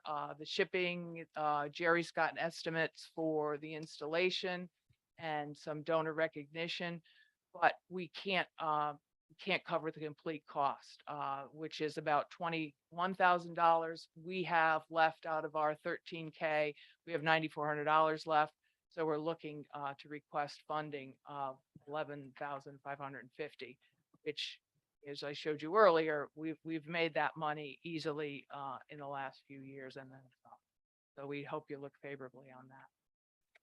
Some long-term goals is to, as I said, a permanent structure to replace the tent and enhance the experience for the golfers and the restaurant patrons, improve the facilities, the cart paths, and to really explore some funding opportunities as to what would be feasible for the golf course. We have had discussions with the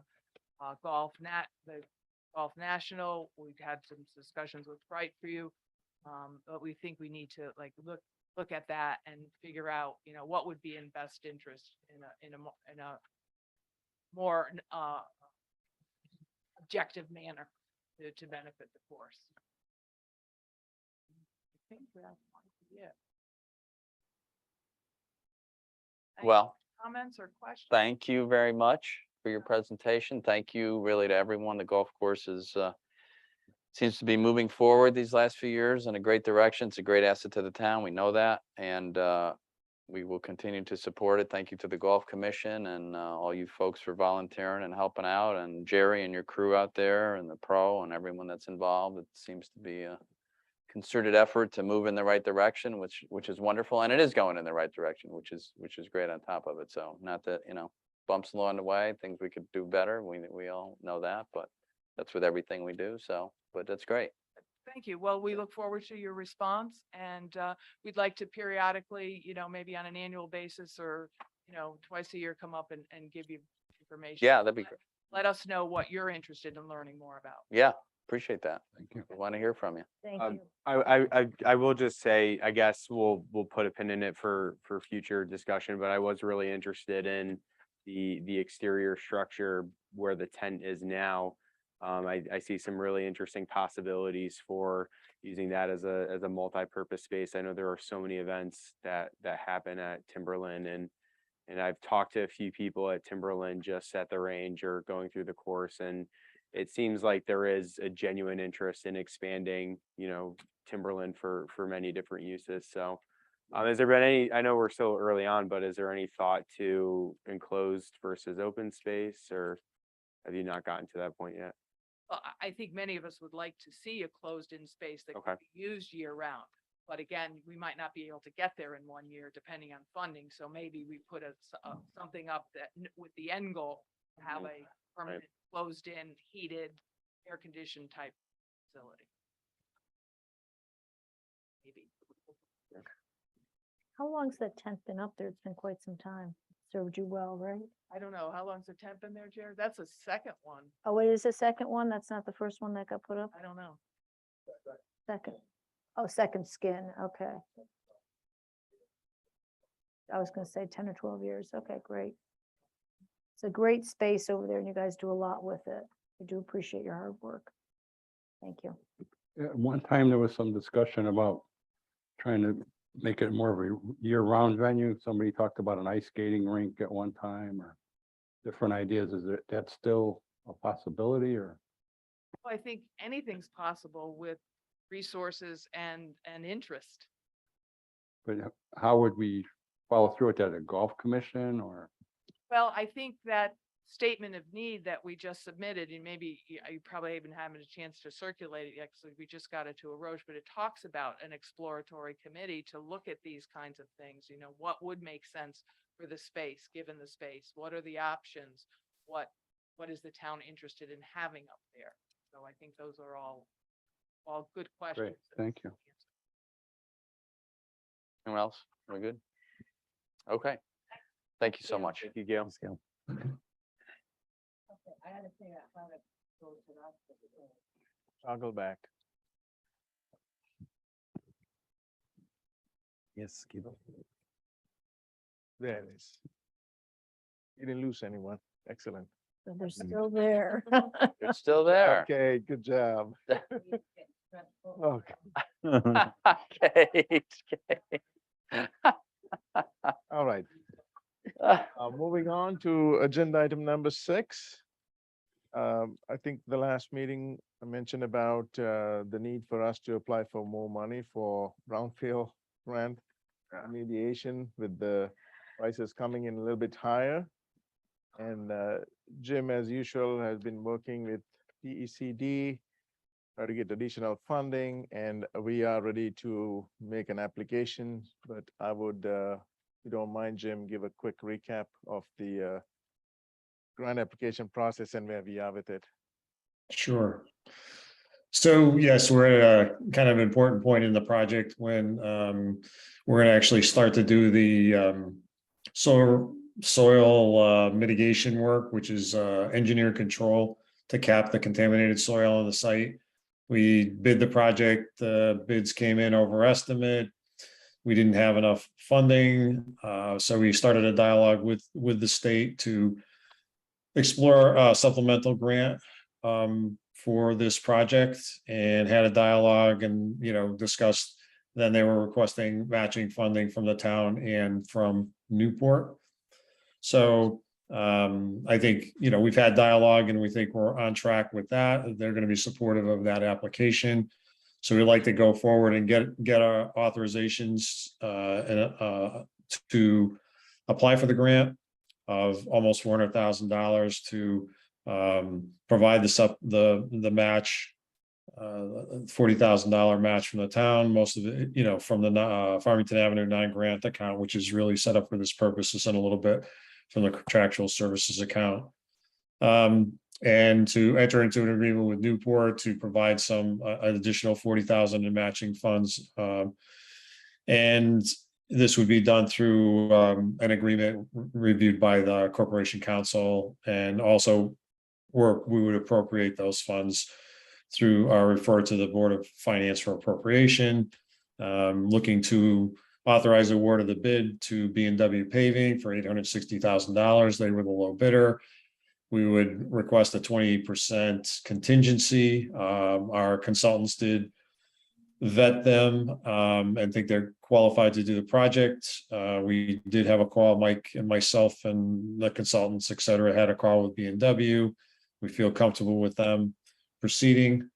And then the other item is to have additional services from Lorero, because for the construction phase where we would be needing additional construction administration services and consulting services in that phase of the project. Okay, thank you. Appreciate it, Jim. Appreciate all your hard work. It's difficult. It's been quite the ride on this project. Unbelievable, actually, but I know we're getting things done. It's looking much better there as well. So things are moving along, which is wonderful to see. Any questions for Jim? We've certainly reviewed a lot of this in the past, most of it in the past on many different occasions. Do we have a question on the? Oh, do we have someone online with a question? That may be with respect to the previous. Oh. I don't. On the chat. Not now. Chat button. Jim, you're all set with your letters from us up at the legislature, right? Yes, and I would, you know, mention that Donna and our legislative delegation had provided a letter of support. We, you know, I also mentioned that we have a set of partners in this project, including the Board of Education, Cromwell Board of Education, effectively Newport, the Berlin Land Trust, and the Kensington Volunteer Fire Department. So it's quite a team. And there's one, we do plan on including in our match calculation, the $80,000 for improvements to the parking lot for the fire department, if that's approved later in the agenda. Great. Okay, thank you. That's great. Glad to help. Okay, any other questions? If not, we will move to make some motions here in this item. Move to approve the attached resolution to authorize the town manager to apply to the Connecticut DECD for $394,278 supplemental municipal brownfields grant for 889 Farmington Avenue. And if a grant is offered, to accept the grant, execute grant proposal, grant agreement, and other documents as necessary to secure and carry out the purposes of the grant, and to appropriate the grant of up to the amount awarded to the municipal brownfields grant account for 889 Farmington Avenue, subject to the approval of the Corporation Council, and to appropriate said funds to the municipal brownfield grant account and refer the appropriation to the Board of Finance. Thank you, Charlie. Second on that? Second that. Thank you. Any other comments or questions on this? Hearing none, all those in favor? Aye. Opposed? So moved. For two. Move to provide a town match of $40,000 for the supplemental municipal brownfields grant for the 55 Steel Boulevard from the Farmington Avenue Development non-grant account, $37,677, and the contractual service account of $2,323. Second on that? I'll second that. Thank you. Any other comments or questions? Hearing none, all those in favor? Aye. Opposed? All right, motion carries. 3. Move to authorize to enter into a shared cost agreement with Newport Realty Group LLC to provide $40,000 in matching funds for the 55 Steel Boulevard Engineered Control Project, subject to review and approval of the Corporation Council, and to appropriate said funds to the Farmington Avenue non-grant account and refer the appropriation to the Board of Finance. Thank you. Second, I'll second that. thank you. If there's no other questions, we'll go ahead and take a vote on this. All those in favor? Aye. Opposed? All right, motion carries. Number 4.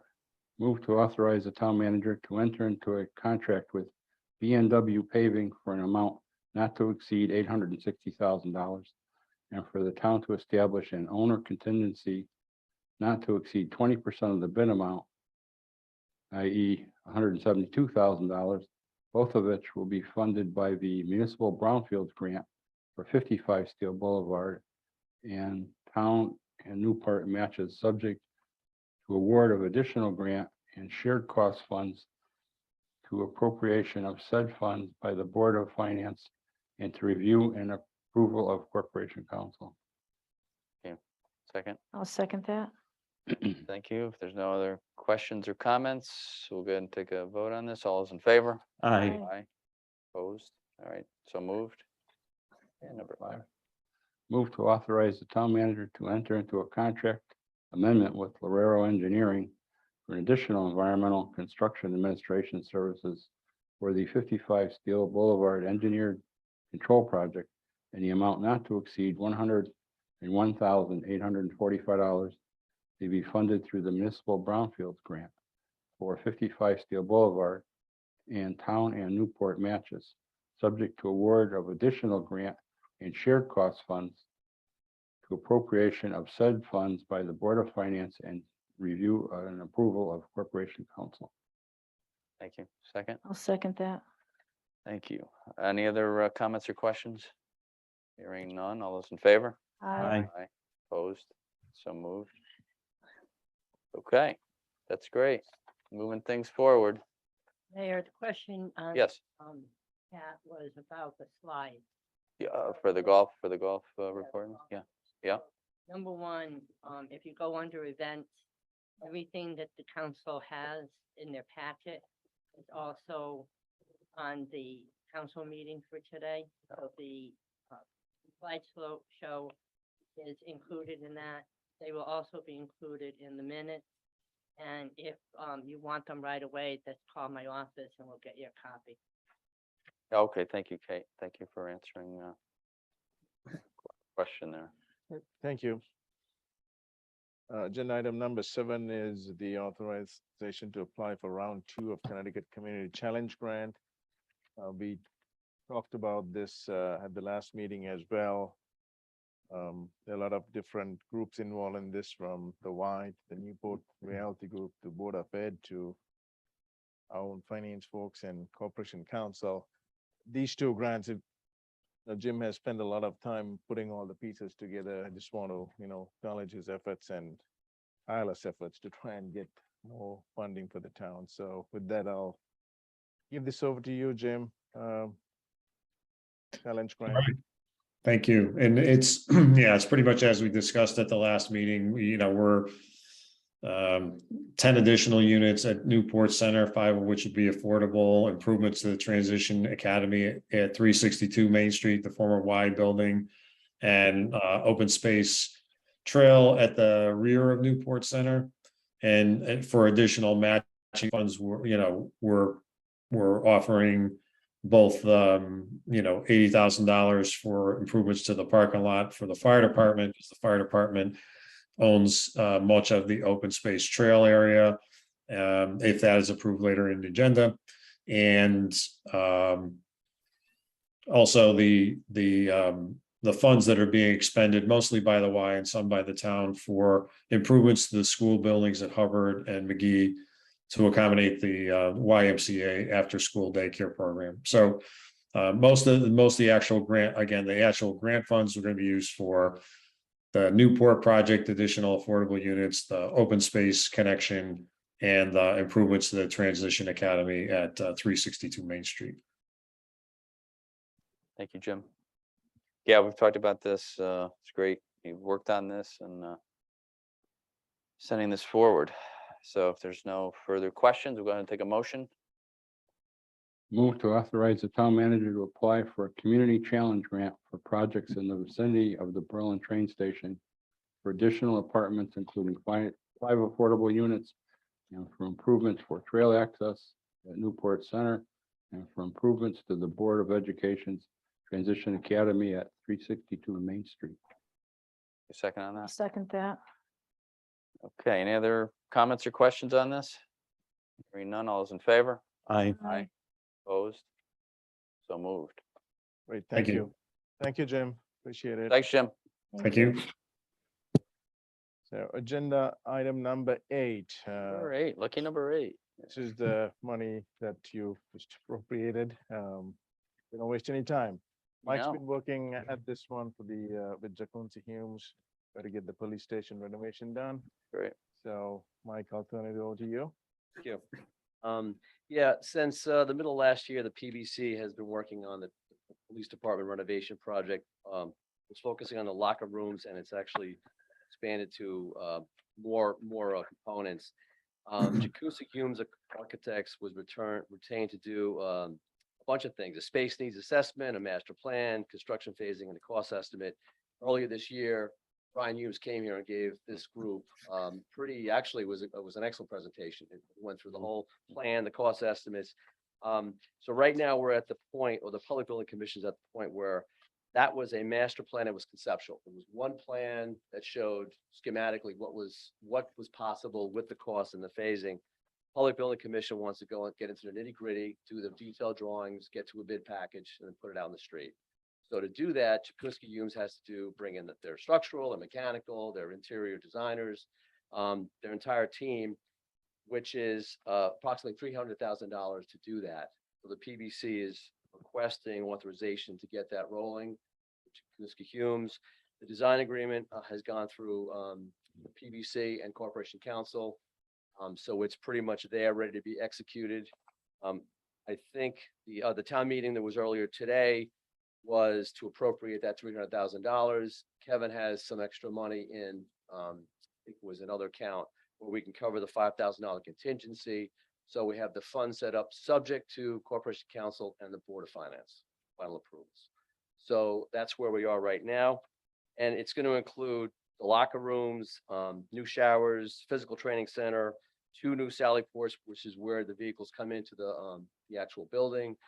All this is actually possible because the Board of Ed storage area in the lower level is going to be utilized, which will be another logistical issue to deal with, but we'll take it step by step. Okay, yeah, thank you. And it's a long time coming. I know we've been working on this for a long time, certainly needed. So look forward to moving forward with this. Any questions, council members? If not, we'll go ahead and take a motion. Move to authorize the Public Building Commission to execute the owner architect design agreement with Jacunzi Humes Architects LLC of Berlin, Connecticut for the police department renovation projects for an amount not to exceed $305,000, pending the approval of non-budgeted appropriations by the electors, Town Council and Board of Finance, and the Public Building Commission to direct the design team as it proceeds with detailed design in order to prepare bid documents for the project, as this is in the best interest of the town. A second on that? I'll second that. Thank you very much. If there's no other comments or questions, motion on the floor, we'll vote. All those in favor? Aye. Aye. I have one. quick- Yes, I'm sorry, yes, That's yes. okay, no. How long do you think it'll take for these guys to put something together? I think Brian had estimated 4 to 5 months. When they've got to do just the mechanicals alone, that's. Right, a lot of right, work, just you know, curious, okay, But I all think right, it's gonna be on that timeframe. okay, thank you. One quick, I'm in favor of the project. I just want to know, does this include the construction management by the architect? Yes, it actually, Jakuski Humes has a schedule of site inspections, and also they're gonna be managing some of the administration during construction. And that's all included? in it? Yep. Oh, great. Thank you. Anyone else? We're good? Okay, motion was on the floor. All those in favor? I, Opposed? All right, so moved. Right, thank you. Agenda item number 9 is the funding agreement, giving of Kensington Volunteer Fire Department parking lot. This You, is Mike. easy. The money's there. Yahoo! Yay. Do we have the 5 million too sitting there ready beside this? No, You may okay. recall it was some back and forth. We have Kevin on the line? So, the, agreement was to give the Kensington Volunteer Fire Department a grant of $80,000. Anything extra, depending on the escalation that would come about at the end of the season, would be on their dime. So the final estimate was $84,000, just a little bit over 84. Chief Pager has money to cover that. We met him actually, the Galasso Materials representative and myself and Chief Pager and Jim Horrible met on September 7th, just to go through all the details, good. coordinate the schedule, the logistics, so the fire trucks going in and out, can they get out, that kind of thing. So I think we're all squared up with this. What we want to do is get approval for Arosh to sign the execute the grant agreement that Corporation Council put together. And the idea with this is the money would get transferred once the job is done, and they get the invoice from Galasso, and we inspect it. So there's a number of conditions that have to be met before the money actually gets transferred to the fire department. Okay, great. Well, thank you for working on it. Thank you, Jeff, for working on it, and Arosh and the team there. We appreciate that. Good to, again, help out public safety as always. Tonight, we see all the things we're trying to do to help our public safety stay up to date and have the equipment and facilities they need to do their jobs and protect our community. So that's great. So if there's no other questions, we'll go ahead and take a vote on this or take a motion. Move to authorize the town manager to execute the associated grant agreement with and other documents necessary to transfer $80,000 to Kensington Volunteer Fire Department at the appropriate time for their parking lot repaving project at 880 Farmington Avenue. Second on that? I will second that. All right, that's good. It's all good. If there's no other comments or questions, we'll take a vote on the motion. All those in favor? I, Aye. Any opposed? All right, motion carries. It's on the schedule for less than 2 weeks from today. Great. Great. Thanks. All right. Beautiful. Agenda item number 10 is snow plowing of town cul-de-sacs, miscellaneous areas. Yep. Our plow contractors have generously offered to maintain their rates. So Nice. Stacks Construction and Rogan Enterprises, who do the smaller streets and some of the parking areas in town. And we have a lot of dead ends in town, as you know. So they take care of all the cul-de-sacs and mop up after our guys go through. So they're going to commit to holding their rates through this winter season. So I'm asking approval to extend the contract through this winter season. Yeah, that's great. I'll take a motion on this. Move to authorize the extension of contract number 2022-06 for snow plowing of cul-de-sacs and miscellaneous areas to Stacks Construction Services of Berlin at the rate of $145 per hour for the primary truck and $180 per hour for the spare truck, and Rogan Enterprises LLC of Berlin at the rate of $165 per hour for services rendered through April 30th, 2023. Second on that. I'll second that. All right. There's no other comments or questions. We'll go ahead and vote on that. All those in favor? Aye. Aye. Opposed? All right, so moved. Thank you. And item number 11 is snow plowing of town streets.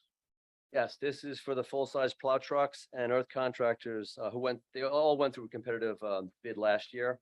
They were awarded that contract. They've also committed to holding their rates for this winter season. So I want to do the same thing with their contract, just extend it through this winter. Okay. That's great. If there's no questions, we'll go ahead and take a motion on this. Move to authorize the extension of contract number 2022-05 for the snow plowing of town streets to earth contractors of Kensington at the rate of $200 per hour for their primary vehicle and $200 per hour for the spare vehicle for services rendered through April 30th, 2023. Take a second on I'll that. second that. Thank you. If there's no other comments or questions, all those in favor? I, Aye. Opposed? So moved. Right, thank you. Agenda item number 12, try to get some work done with the sidewalks here. It's a contract of connectivity grant. I see Yes. you are the point person for this. I am. Oh, still here, still here. Mahoney's help. Because of the hard work that actually economic development did. The town received 2 grants for sidewalk projects. And we combined them into one bid, went to bid and sticker shock. As usual, we got the bid back. It was over $788,000. Oh. The amount we had was, let's see, 530,000 between the 2 grants and our town match that we committed to. So we actually reworked the scope. Corporation Counsel assisted with this. Their attorney was also involved. And the state reps have actually agreed to reduce the scope, but keep the grants the same. So we removed 2 roads, Four Rod Road and Norton Road. And we have 3 roads or 3 segments on these roads, Farmington Avenue, Newton Street, and Langdon Court. The low bidder, actually, I was surprised, kept the unit costs the same, adjusted some of the other unit costs, lump sum costs, and gave us a revised proposal of $561,465. We have to kick in a little bit more money, but this actually is a good project. We're asking for approval, and on your packet, you'll see where the funds are coming from. It's 4 different accounts. And I will say the additional funds are actually coming from state accounts as well. So it's almost like a fully funded project, except for $15,000. Yeah. So we'd like to get that going, award the bid to PJF Construction. They've actually been very agreeable, and they've been waiting to execute the contract. So we're looking to grant that award, get all these authorizations for funding, and get this project rolling, hopefully before the winter. If we have to delay things into the spring, we will, but I think they'll hold their prices. So, Nice. Okay, any questions, comments? Get some sidewalks. yeah. Yeah, Well, it's connecting I call it the missing links. Yeah. yeah, So it's actually a good project because it'll like get New Britain, the people get to, will be able to get to New Britain Road from Newton and Langdon Court heading east. And then Farmington Avenue will go from the state portion, loop around into the residential portion, go over the bridge, go down to Patterson Way. So that's a nice long segment. That's Yeah. actually oh, that's great, yeah. 2,800 feet. But Yeah. it's long. That's great. Yeah. Chris had just talked so much with us about making that area just more walkable, more accessible for people. And as Yeah. we continue to develop that area, it's gonna be such a great asset. Yeah. To have people walking around Yeah. and enjoying it. And the other sort of, kind of like an accidental, sort of like a benefit is we actually have fully developed plans for Four Rod Road and Norton Road in our pocket. So when this round comes around, the grants come around again, we can submit it as shovel ready. We have the permits and everything ready to go. Oh, So nice. hopefully That's Jim awesome. and Chris can work their magic again, and we can get some more money and do it next year. I'm sure they can. I'm sure they will. They can. Great. Okay, so we'll go ahead and take a motion on this. Move to award the connectivity steep funded sidewalk project with reduced scope of segments on Farmington Avenue, Newton Street, and Langdon Court. The low bidder, PJF Construction Corp. of West Hartford, Connecticut, in the amount of $561,465, and to authorize the town manager to enter into change orders of 10% of the contract amount, $56,147, to be funded by $387,000 from the Community Conductivity Grant account, $128,205 from the Steep Sidewalks account, $87,407 from the Grant Road Improvement account, and $15,000 from the Bond and Road Improvement account. Okay, thank you. Second on that? I'll second that. No other comments or questions? All those in favor? Aye. Opposed? All right, so moved. Thank you very much. Some more? Come on, there's more. No, that's it. All right, okay. You did enough tonight. Maybe next Appreciate it. time. Yeah, all right, thank you. Agenda item number 13 is a removal of a planning and zoning member who has been absent for a while. Yes. Uh, Yes, and he, yeah, he's aware of this. He actually, I think, kind of apologized that his good thing in his life, his business has picked up, and which meant he couldn't make the meeting. So that's unfortunate. He, stepped up to volunteer, and fortunately, or unfortunately for us, fortunately for Mr. Hamel, he's been very busy, so, and which includes nights, so, good for him, but, our loss, unfortunately, but we'll go ahead and if we can make that motion, and we'll look to fill that spot. um, And that's the story with that one. So I'll take a Move. motion, yeah. Move to vacate the appointment of Scott Hamel on the Planning and Zoning Commission due to members absent from meetings. Take a second. I'll second that. Thank you. Any other comments or questions? Hearing none, all's in favor? Aye. Aye. Opposed? All right, so moved. Thank you. Agenda item number 14. We're back to golf. Back to golf again. Big golf night tonight. So this is golf night. right? Interesting. So you probably recall a couple of years ago, when the departure of the director of golf, I want to try a different model, to see if, at least on a interim basis, if we could have the superintendent / assistant director, who is Mr. Jerry Salvio, to do both jobs for a while. It worked out for a while, but it's unsustainable. He's here 7 days a week, lots of overtime. And then also, my agreement was with the blue collar union to do it for a short time. They really don't like the management going and doing blue collar work in the long run, right? So it's not and it's not humanly possible. Right. I have spent a lot of time with Jerry. Kevin spends a lot of time. It's a team effort. And, I would have said this even if the members are there. Golf commission is high maintenance. Require a lot of time, a lot of effort, and you need a director who not only can manage the operations, have oversight function of the budget and the planning and the POs and all that, but all these strategic initiatives that they want to do. You ask the question about what about all these other things we want to talk about, the making the destination working, having something in the evening or weekends or during the winter, whether we should have simulators, skate. No, there's no one to do it, right?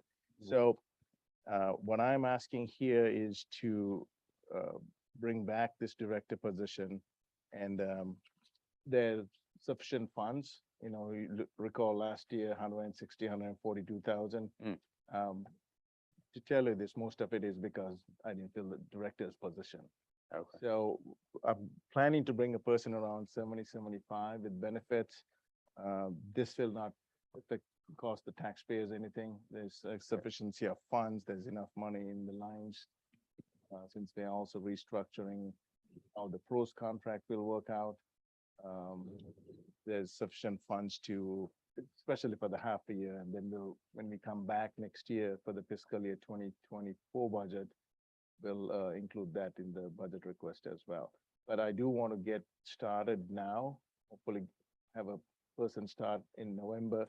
We are also making a lot of changes, bringing the cash sales, the registers, everything under the town. Previously, we paid the pro, and the pro hired the people and turned the cash over to us, which is not a really Right. good model to have. Talked about that. We also had the we paid the cart corral and the starters, and the pro managed it. This new model will bring everything to the town. We also had the downstairs restroom, the pro and his staff was responsible for cleaning. We were responsible for giving the supplies. Not a good model. And this particular one group will be responsible for all operations, cleanliness, golf carts, starters, handling the cash. Cash is the king. You bring $1 million through that needs to be under the town purview.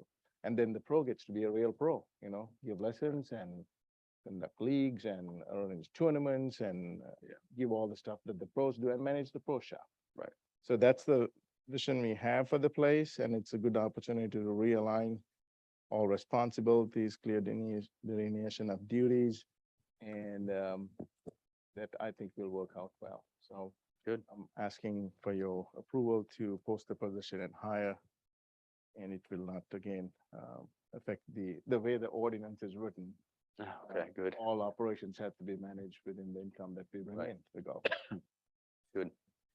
Well, it makes sense. I know we tried it the other way and, yeah, didn't work, so.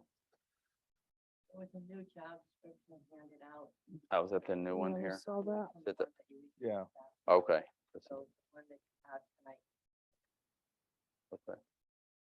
That was the loose one, right? Big changes or not, nothing? No, no, but no. No, Because the Yeah. previous one, remember I tried to combine the pros responsibilities and the golf director. yes, You were not successful in finding that position. right. So the other one that you received had some of the pro responsibilities in there, so I was just taking it out and cleaning it up. All right, that's fine.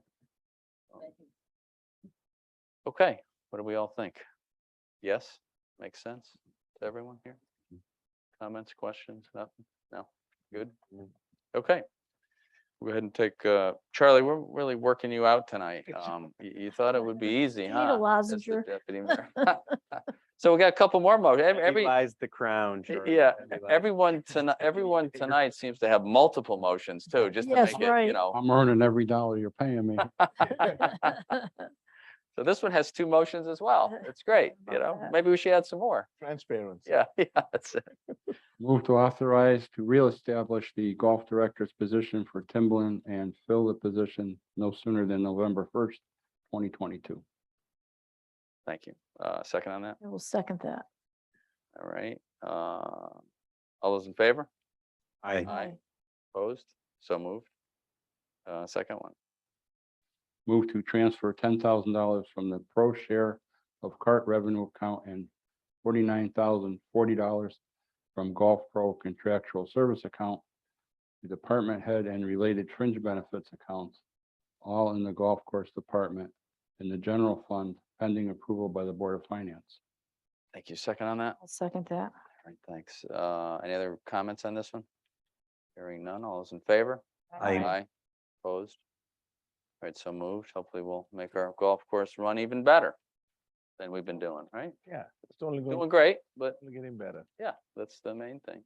All right. You didn't think. No, I oh, we're forgot. back to 15 again, are we? Oh, yes, Oh, my Kate's favorite item, we know.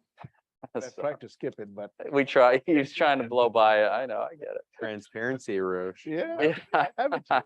Don't That'll be forget 15. I transparency. made a note here. All right, so, I don't know, I think we're all kind of, did we all kind of agree at least to remove that first sentence? Or the second sentence, rather? Mhm. Does that make sense? Back to it. Yeah. Back to that, real quick, and, Got this done. yeah, we'll move the second sentence, and I don't know if there's, the only other thing I have been wrestling with is, and if I've been distracted today, I'm sorry, because I'm trying to wrestle with this while we conduct our meeting, so, sorry. But, so the third sentence is fine, other than I'm still stuck on it, I'm sorry, that's just my thing, I guess, but the different method, we say improved method, flexible method, I don't know, I'm just looking for a different word. If it makes sense to everybody, if not, we could leave that sentence as it is, or provide for a more flexible method. I don't know, I'm just, different seems to, I know, Jeff, you worked on this, and listen, we're all on the same page here, but I'm just trying to make Because sure I the guess, public. now that I'm thinking about it, more flexible could suggest that we keep the same essential arrangement that we have in place. We just make some minor alterations, which is kind of, I guess, again, going back to the intention of wanting to keep the VNA, wanting to Yeah. continue with So the operation that we have, but providing the council with flexibility. So I guess That's what I'm thinking. more flexible That's a word I'm trying. arrangement or I don't know. Or more flexibility in providing, I don't know, what do you think? What do you guys? Here's a question on this, because I keep going back to what you were saying about the ordinance as well, and the point of the ordinance. So I'm wondering if we're putting flexibility in perhaps the wrong spot. And maybe it's not, maybe it's giving the town flexibility to the town council, and maybe if we reword it a little bit that way, it might make more sense. Because I understand by saying, once you do the ordinance, it's the ordinance, and there really isn't flexibility within that, because that kind of sets the rule. But maybe it's giving the town council the flexibility to, I mean, I'm thinking that if we read it, so the proposed amendment is for the VNA to continue to provide public nursing services as currently set forth in the charter unless and until the town council passes an ordinance that which provides more flexibility. That doesn't make sense there. Yeah, I guess I kinda No, get we gotta fix that a little bit. That What wouldn't if, make sense. what if it just said, unless and until the town council passes an ordinance for providing public nursing service? Well, that kind of leaves out, That's pretty much what the charter says. yeah, that, right. Jeff, any suggestions on I know you wrote it and I hate to take that apart, believe me, because you did a good job. Listen, but if I thought that there was a better way to say it, You would have said it? I would say it. Okay, The problem with saying passing an ordinance providing more flexibility yeah, is that the purpose of the charter revision yeah, is to provide more flexibility, Right. yeah, I got you, okay. Yeah. So it's going back to that, yeah, yeah, You're yeah, not gonna have an ordinance that says Right. you can provide public nursing services any number of ways. How about an improved method? Instead of different method? It's fine with me. Does that make sense then, maybe, improved? Which wouldn't necessarily mean. It's fine with me. I don't have any Does that problem make with that. sense? You could define improved a lot of different ways, so yeah. Well, yeah, right, I mean, yeah, so, But wouldn't you agree improved is different? It'd be different. but it well, it might well, be- I wouldn't. That's the but word that everyone seems to have trouble with, is Im- different. It might mean better yes. nursing, it might be more Yes. fiscal responsibility, it could mean a lot of things, be a lot of different improvements. All of which would be different. I guess I guess then. All right, the three lawyers, we gotta stop talking. No, I'm sorry, just, Hey, don't include. It would me. be, I guess it would be on the council to determine, what makes a, whatever ordinance pass an improved Yeah. system. Yeah. So that would be kind of the essence of the discussion. yep. I mean, so Yeah. does improved fit into that sentence? Yeah, you could say passes an ordinance providing for an improved method Yes. I instead of a different, just I- say an I improved. would like that. You like that? What do we think, Donna, everybody? Does that make sense to everybody? I could live with that. Okay, yeah. Kate may shoot us, but that's okay. What's that? I'm sorry, Kate. I'm sorry, Kate. Kate's gonna kill us, but no, I'm sorry, Kate. It's fault. She's like, He's she- speechless. she's speechless. Yeah, see, she doesn't even know. Keep this in my video, so- Oh, no, okay. Oh, is it really through the roof tonight? Do whatever you want right now, because you can't get any worse. Can't get any worse. You can improve. Oh, okay, it can always get worse. Trust me. No, we're good. I don't want to make more work, but again, I Yes. think, Yeah. for those who are going to be voting on this and don't follow everything closely, giving them the It's just, the simplest explanation, I Yes. guess. They always Yeah. goes back to that, keep it simple, stupid method. Yep. Where less is more, and I think that change will make a big difference. okay, so we're gonna, get rid of the second sentence. Mhm. Keep the third, which now becomes the second. So you got two sentences and passes an ordinance. What did we say, Jeff? Which will, Providing for an improved method. running for an All you're improved doing is taking the word a and making it an, and improved. crossing out different and substituting Yeah, improved. there we go. That's it. Different. That it? We good? We think? All right. All right. So what do we need? A motion for that, Kate? Right? I don't. Oh, yeah. think so. Okay. No, because you really It's not- don't have any jurisdiction over the explanatory text anyway. Okay. so, Okay. Just allowing you to keep it. Yes. Well, we appreciate you allowing us. We Right, appreciate yeah. that. Against your better judgment, I know, or, I'm If sorry. any other changes, thanks, but no more redo. No, No. let's just leave that. I know it's difficult to go change. What was the other? Clarifying Which one? as far as that the fire protection may be done by a paid department, I mean, I don't know how far you want to take this. Yeah, what It'll be what do you provided by think, the Jeff, volunteer. about that? Uh, Well, the genesis of that edit Yeah. was there was a request, I think, from Jim Simons Yeah, that the reference to volunteer right, remember, yeah, I know be altered. And I had said, well, if we're gonna do that, then we should say, or as provided by the charter or by ordinance. So that we don't have to open up the charter if you go to a paid department. Yes. okay, So I mean, I don't, yeah, let's just, maybe we'll just leave that. again, I don't I think leave it. I think it's ambiguous. think we should leave that. All right. I'm worried the whole fifth question ain't gonna make it anyway, but The way I understood it Hopefully. now is if we ever wanted to even pay a couple firemen, we really don't have that in the charter. That's why we give yes, council to. Right. to Do it adjust. by ordinance instead of charter revision, right? um, Which is what most towns do anyway. yeah, Most towns don't have anything in their charter about a fire department. right. Okay, let's just leave. I know we discussed those, a lot of these at length already, so, as we did all of them, but. All right, leave the rest as is. I'm Yeah. gonna add in on D that it removes the prohibition of the Board of Finance and on other boards. It's in the question, but it was, Oh, right, that one, okay, that's right, revised, all right, okay? We good? Okay. Mhm. Okay, gonna miss me in 4 years. oh, you're not gonna leave, you can't leave that soon, nah, just hang around. I have 8 more elections. Oh, man, that sounds like an awfully long time. A little bit of help. If I were you, I might retire earlier, no, I'm just kidding. little I bit know, of we don't want you to go, but I'm just saying, oh my God, yeah, it's a lot to go through.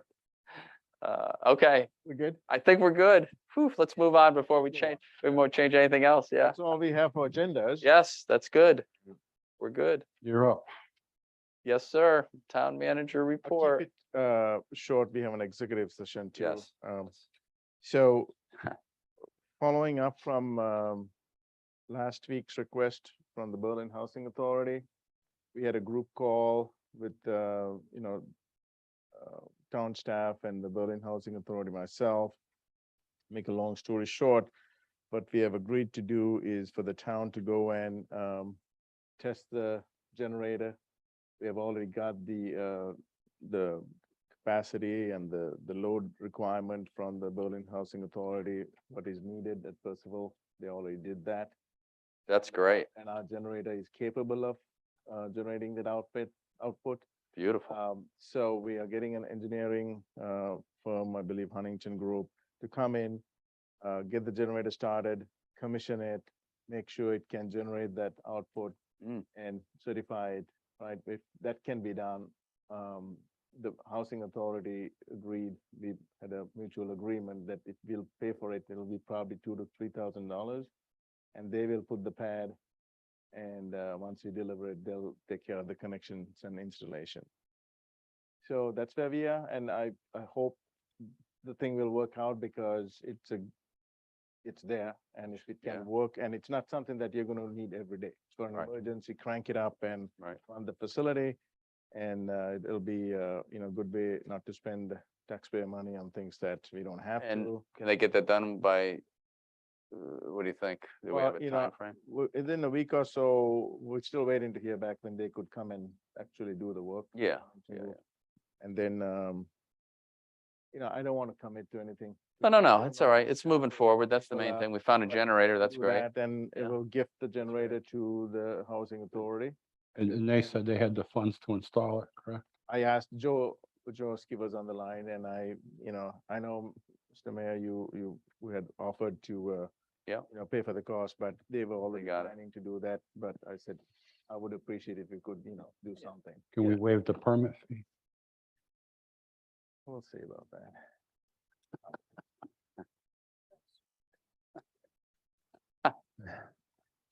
Okay, good, good news.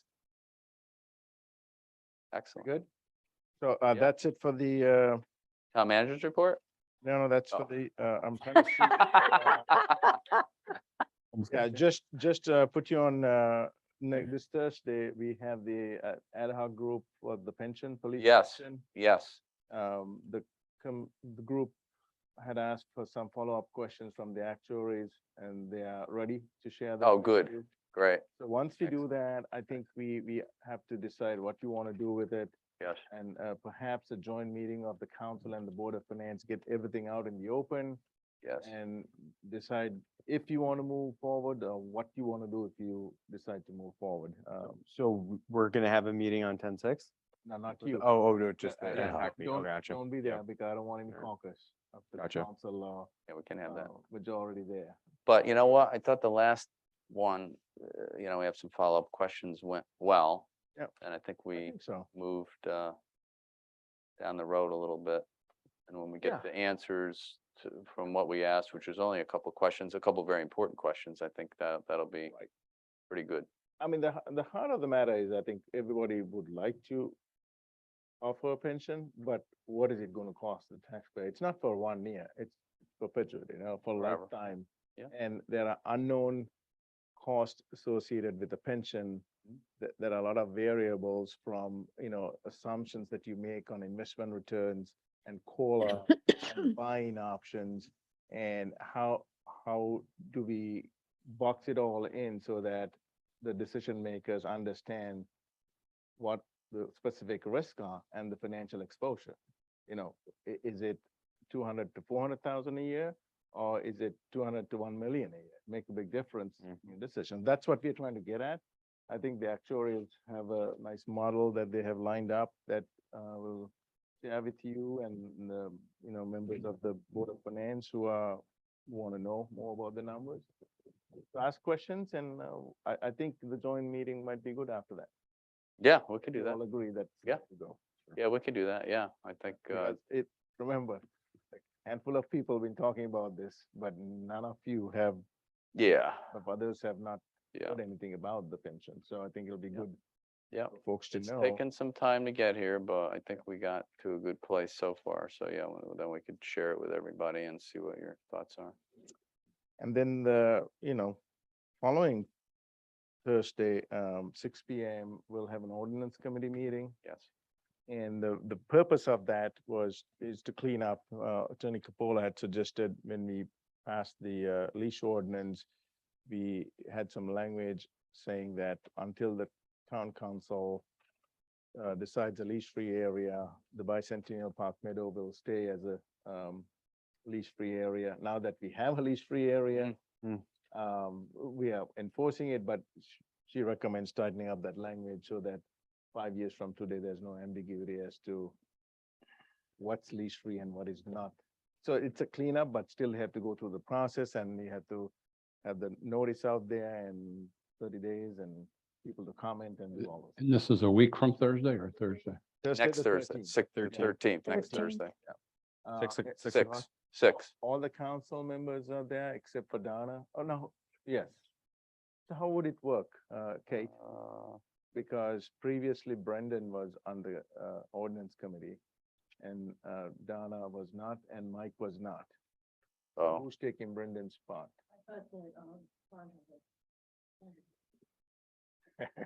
Be the- I don't need anything else on my plate. There you go. Is it? Charlie, Yeah. what do you think? Charlie, are you already on it? I'm already You're on. on it, Already right? on it. Yeah. So is that, That's fine. I have no problem with that at all. okay. So Be your okay, substitute. who would be there? Sandra, me, Mark. And then Jack and. Peter's on it, right? The break. You get- Yeah.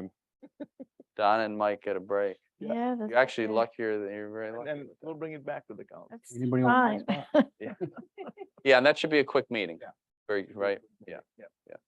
And you had mentioned another item, I'll discuss. Yes, it, just uh, put, yeah, Jeff. talk to Jeff about it. Maybe we throw that on there just for some initial discussion. Yep. That won't take too long. Okay, All right. I think I will stop now. You're gonna stop? Great, that's good. Moving along here. All right, so where are we at here? So town, special committee reports, I don't believe there are any. Oh, other than the dog park, somebody wants to donate a second bench too, so, Oh, that's nice. yeah, so we have, the benches coming in, fast and furious. You, direct him, anybody? Yeah, I told him to call, I said Jen Ochoa to start, is that all right? Yeah, that's what I told her. Oh, yeah, Parks and Rec. Yeah, Park and Rec, I told her Park and Rec, call them, and they're working on a process and a That bench. works. So she was happy with that, so second bench. Anyway, that's special committee reports. Council communications, what do we have? Anything? So I'd just like to say happy birthday to the newest councilman. Yes, I was getting to that too. I'm glad that was gonna be my 21 again. she yes, tells me. 21. Yes, happy birthday, Sandy. Great to have her. I know you're so happy to spend your birthday today with us. She It's might be. wonderful. Chris isn't. Well, hubby, he's Spend it. well, wow, you don't want to spend it with your husband and forget it. You see him every day. I mean, every night. Come on, it's a special night for us and you. So, Yeah, I appreciate that. That's Well wishes. communication. Thank you. yes, absolutely. That's great. All right. Anything else? I just want to add the event that was at the truck bar. Yes. Good on- point. Where are we? Yep. Today's Tuesday. Was that yesterday? Yesterday. Yeah. That was Time yesterday flies. only. Yes, it seems like it's It Friday feels like already. It was a few days ago. yeah. They did a nice job and it was a great turnout and I don't think Chris Sedge is on, but just want to commend him for all his hard work pulling all of great that job. together. It was very nice. Very nice. Yep, great time. Thank you. That's it for me. Anyone else? We good? Oh, I did have a positive experience with the new alert system that we have. Oh, good. And someone had reached out to me who, I mean, it's a classic situation of, hey, how do I learn more about what's going on in town? Yeah. And I can't say enough how useful of a resource it is. And thank you for Roche for getting it together and Kate. And I think it really is, anytime someone comes to you with, hey, how can I learn more about what's going on in town? Point them right to the resource. It's so easy to find, it's easy to use, and it keeps people in the loop. So No, it's a Well done. good, another good option for folks. As long as they sign up for it. Yep. Okay, that's it for that. We'll go to our acceptance of minutes, September 20th, 22. I move, Take a motion. we accept the minutes of the September 20th, 2022 meeting as presented. Second on that? I will second that. Okay, if there's no questions or updates, all those in favor? Aye. I abstain. One abstention. Thank you, Mike. Any opposed? All right, so moved. And I move we accept the minutes of the September 21st, 2022 special meeting. yeah, thank you very much. No other questions, then we'll take a second on that. I'll second that. If there's no other comments or questions, all those in favor? Aye. I abstain. Abstention, okay, thank you. All those, okay, any opposed? All right, so moved. And where are we at here? We are to our special executive session. So we will go ahead and make a motion to move into executive session at, I guess, 9:17, we'll say. Really, and invite in Attorney D'Onofrio and is Just me, I guess. and Arosh, of course, and who is the other Chuck? No, Chuck's Not not. tonight. Okay, so Yeah, just yeah, those two. Today. Make a motion to I move to executive session, Yeah. inviting him. town man, Attorney. Roche Oh. and Attorney. Corporation Counsel. All right, second on that? I'll second that. Right.